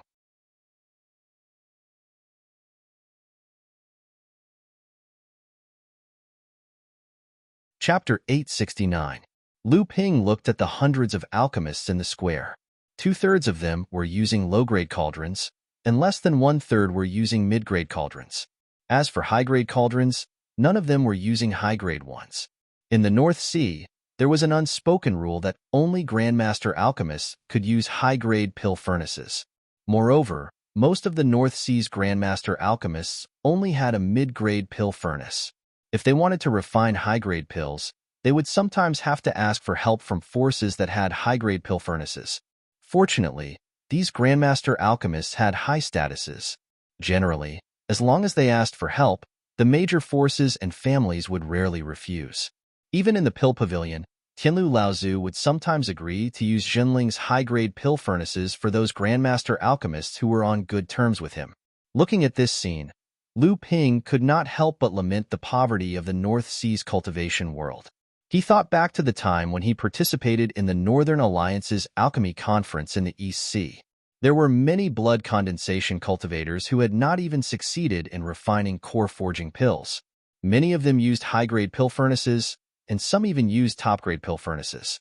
Although these people represented the major powers and clans behind them, at the very least, the subsidiary powers and clans of Zhenling sect would not be able to provide high-grade pill furnaces for these cultivators to use in the Pill Pavilion's examination. Just as Lu Ping's imagination was running wild, the host of the alchemy conference, spiritual master Xian Dian, announced the start of the conference. Tianlu Laozu had 4 disciples, Xian Yin, Xian Jing, Tian Qin, and Xian Dian. Among these 4, except for Tian Qin Laozu, who had surpassed his predecessors, the other 3 were all grandmaster alchemists. Spiritual master Xuandian was fine. He had only been a disciple of the Forsaken Sky Cauldron ancestor for a short period of time.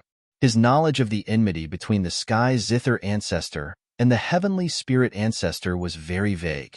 On the other hand, Spiritual Master Xian Yin and Spiritual Master Xian Jing were hostile towards Lu Ping because of the matter between Tianling Laozu and Laozu.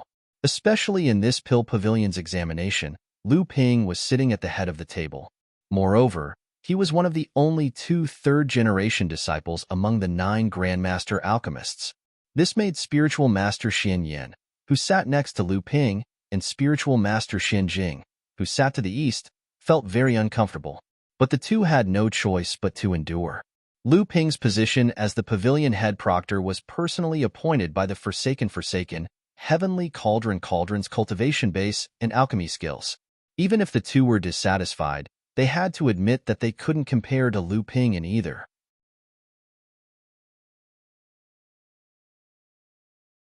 The only thing that the 2 of them criticized was Lu Ping's status as a third-generation disciple. But when they thought about Tianshu Laozu, they had no choice but to swallow their dissatisfaction. Before the Pill Pavilion's examination, the 9 examiners would come forward to practice their alchemy skills, also known as the Pill Exhibition.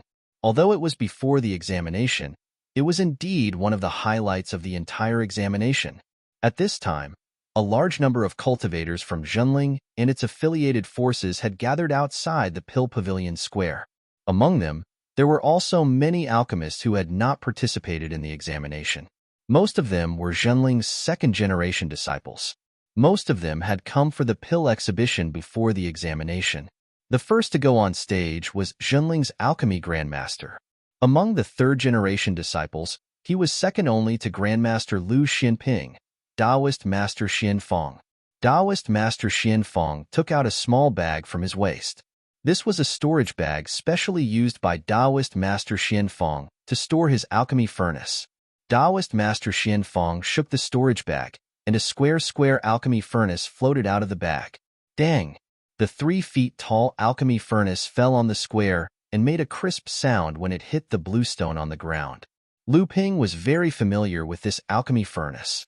It was the high-grade alchemy furnace that Lu Ping had used when he became an alchemy grandmaster. Later, because Lu Ping had a better Nachuan cauldron, he gave this alchemy furnace to the new alchemy grandmaster, Taoist Master Xian Fong. Colored glass grass, ancient vine leaves, 1,000 clear branches, Lu Ping just looked at the 1,000-year spirit grass that Taoist Master Xian Fong took out. He knew that he was going to refine the ancient glass pill, which was a commonly used pill in the middle stage of the core forging stage. After all these years, Taoist Master Xian Fong's alchemy skills had also improved greatly. Although the ancient glass pill was not the best pill in the middle stage of the core forging stage, it was still the best pill to show the alchemy skills of an alchemy grandmaster. This kind of pill only took a short time to refine, at most half a day. In fact, this was to not affect the normal progress of the alchemy exam. It seemed that this alchemy exhibition was not peaceful. Although it was to demonstrate alchemy skills to the younger generation, and the alchemy skills between the grandmasters were also secretly competing with each other. On the stage, Lu Ping could not help but show a trace of a sarcastic smile. If it was just putting the spirit grass into the alchemy furnace to refine the pill, the proportion of time in the whole alchemy process was not high. The real time-consuming part was the large amount of preparation work before the alchemy. For this alchemy exhibition, the preparation work was obviously completed by the alchemy grandmasters. What was shown in front of everyone was only the last refining process of the spirit grass into the furnace. As Taoist Master Xianfeng snapped his fingers, an orange flame began to burn at the bottom of the high-grade alchemy furnace. The alchemy exhibition had officially begun. However, when Lu Ping looked at the orange flame of Taoist Master Xianfeng, he showed a trace of surprise. A middle-grade earth-level small orange flame. Previously, Taoist Master Xianfeng had only used a high-grade profound-level spirit fire. This was because after he became an alchemy grandmaster, Tianlu Laozu had specially rewarded him with a heaven and earth-level spirit fire. It seemed like enlightened Master Xianfeng had gained a lot from his time in the Middle Earth. In terms of alchemy, the little orange fire was much stronger than the Earth-class mid-grade Xiantian spirit-burning fire Lu Ping had. However, after using a high-grade spirit stone, the profound sky spirit fire's grade would temporarily rise to a high-grade earth-level spirit fire. This was something that the small orange flame could not compare to. Following behind Taoist Master Xianfeng was an alchemy grandmaster called Li Yinshan. He was a new alchemy grandmaster who had emerged from the forces under Zhenling. In recent years, this grandmaster Li Yinshan had been in the limelight in the areas under Zhenling's control. Of course, this was also because Taoist Master Xianfeng and Lu Ping were in the Middle Earth. Grandmaster Li Yinshan also took out a high-grade alchemy furnace. However, this alchemy furnace was rusty and damaged. Even so, no matter if it was an alchemy grandmaster or an ordinary cultivator, none of them laughed at him. For a rogue cultivator like Grandmaster Li Yinshan to be able to take out a high-grade alchemy furnace was already very impressive. Especially those alchemy grandmasters. Many of them even had looks of envy on their faces. A light red flame was burning in his palm. Lu Ping recognized that this was a high-grade earth-level spirit fire. It was called the lightning strike flame. Legend has it that this flame was formed when a spirit wood was struck by lightning and burned for many years. After Li Yinshan was Taoist Master Xiandian. As the last disciple of Fornax Laozu, Taoist Master Xiandian was a modest person.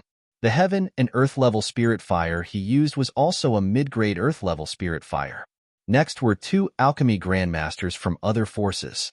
Their alchemy furnaces were both high-grade, but their spirit fires were only low-grade earth-level spirit fires. When Taoist Master Xianjing stood up, he intentionally or unintentionally glanced in the direction of Lu Ping. However, Lu Ping did not even look at him. In the past, Taoist Master Xianjing used the spirit-stealing technique to steal one-third of the medicinal properties of the forging spirit pill that Tianling Laozu sent to the pill pavilion. This almost caused Liang Tianfeng Laozu to fail in refining the Tianfeng leaf.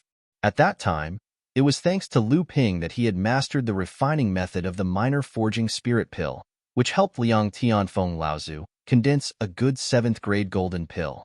Otherwise, Zhenling might have lost to Fa Xiang Laozu. After this incident, Tianlu Laozu was furious, and Taoist Master Xianjing's cultivation was almost abolished. From then on, all the affairs of the pill pavilion were no longer handed over to him.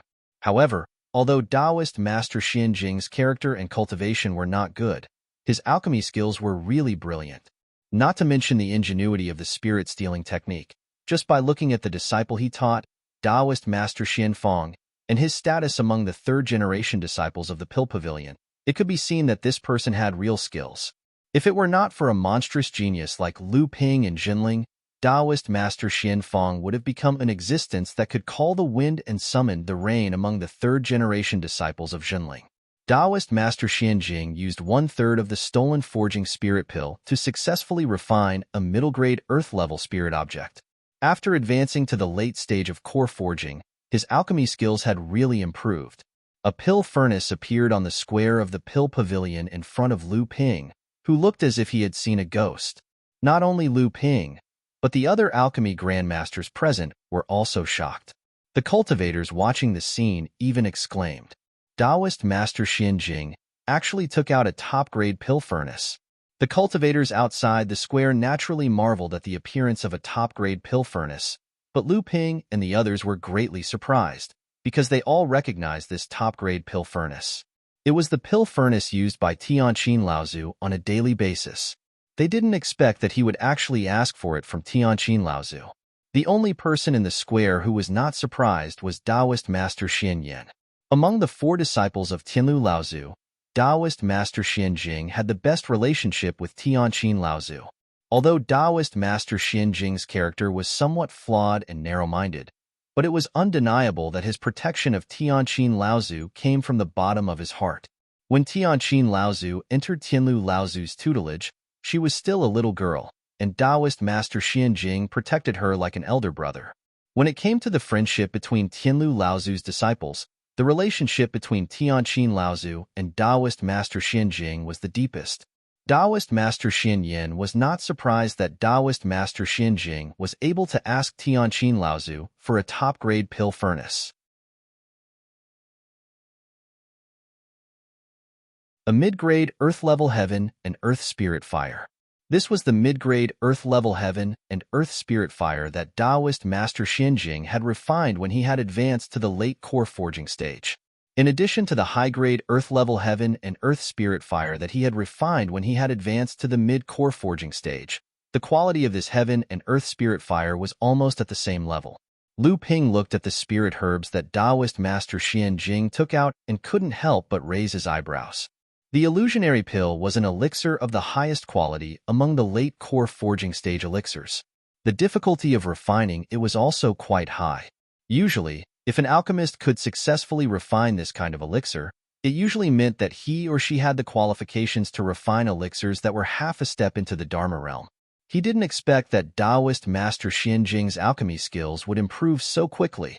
Lu Ping couldn't help but look at Taoist Master Xian Yan and Taoist Master Xin Yu on his side. Since Taoist Master Xian Jing had taken out the illusionary pill, these two seemed to have elixirs that were at least half a step into the Dharma realm. You're tuning into the Warrior Lore YouTube channel. Don't forget to subscribe and join us on this journey to catch the most captivating stories.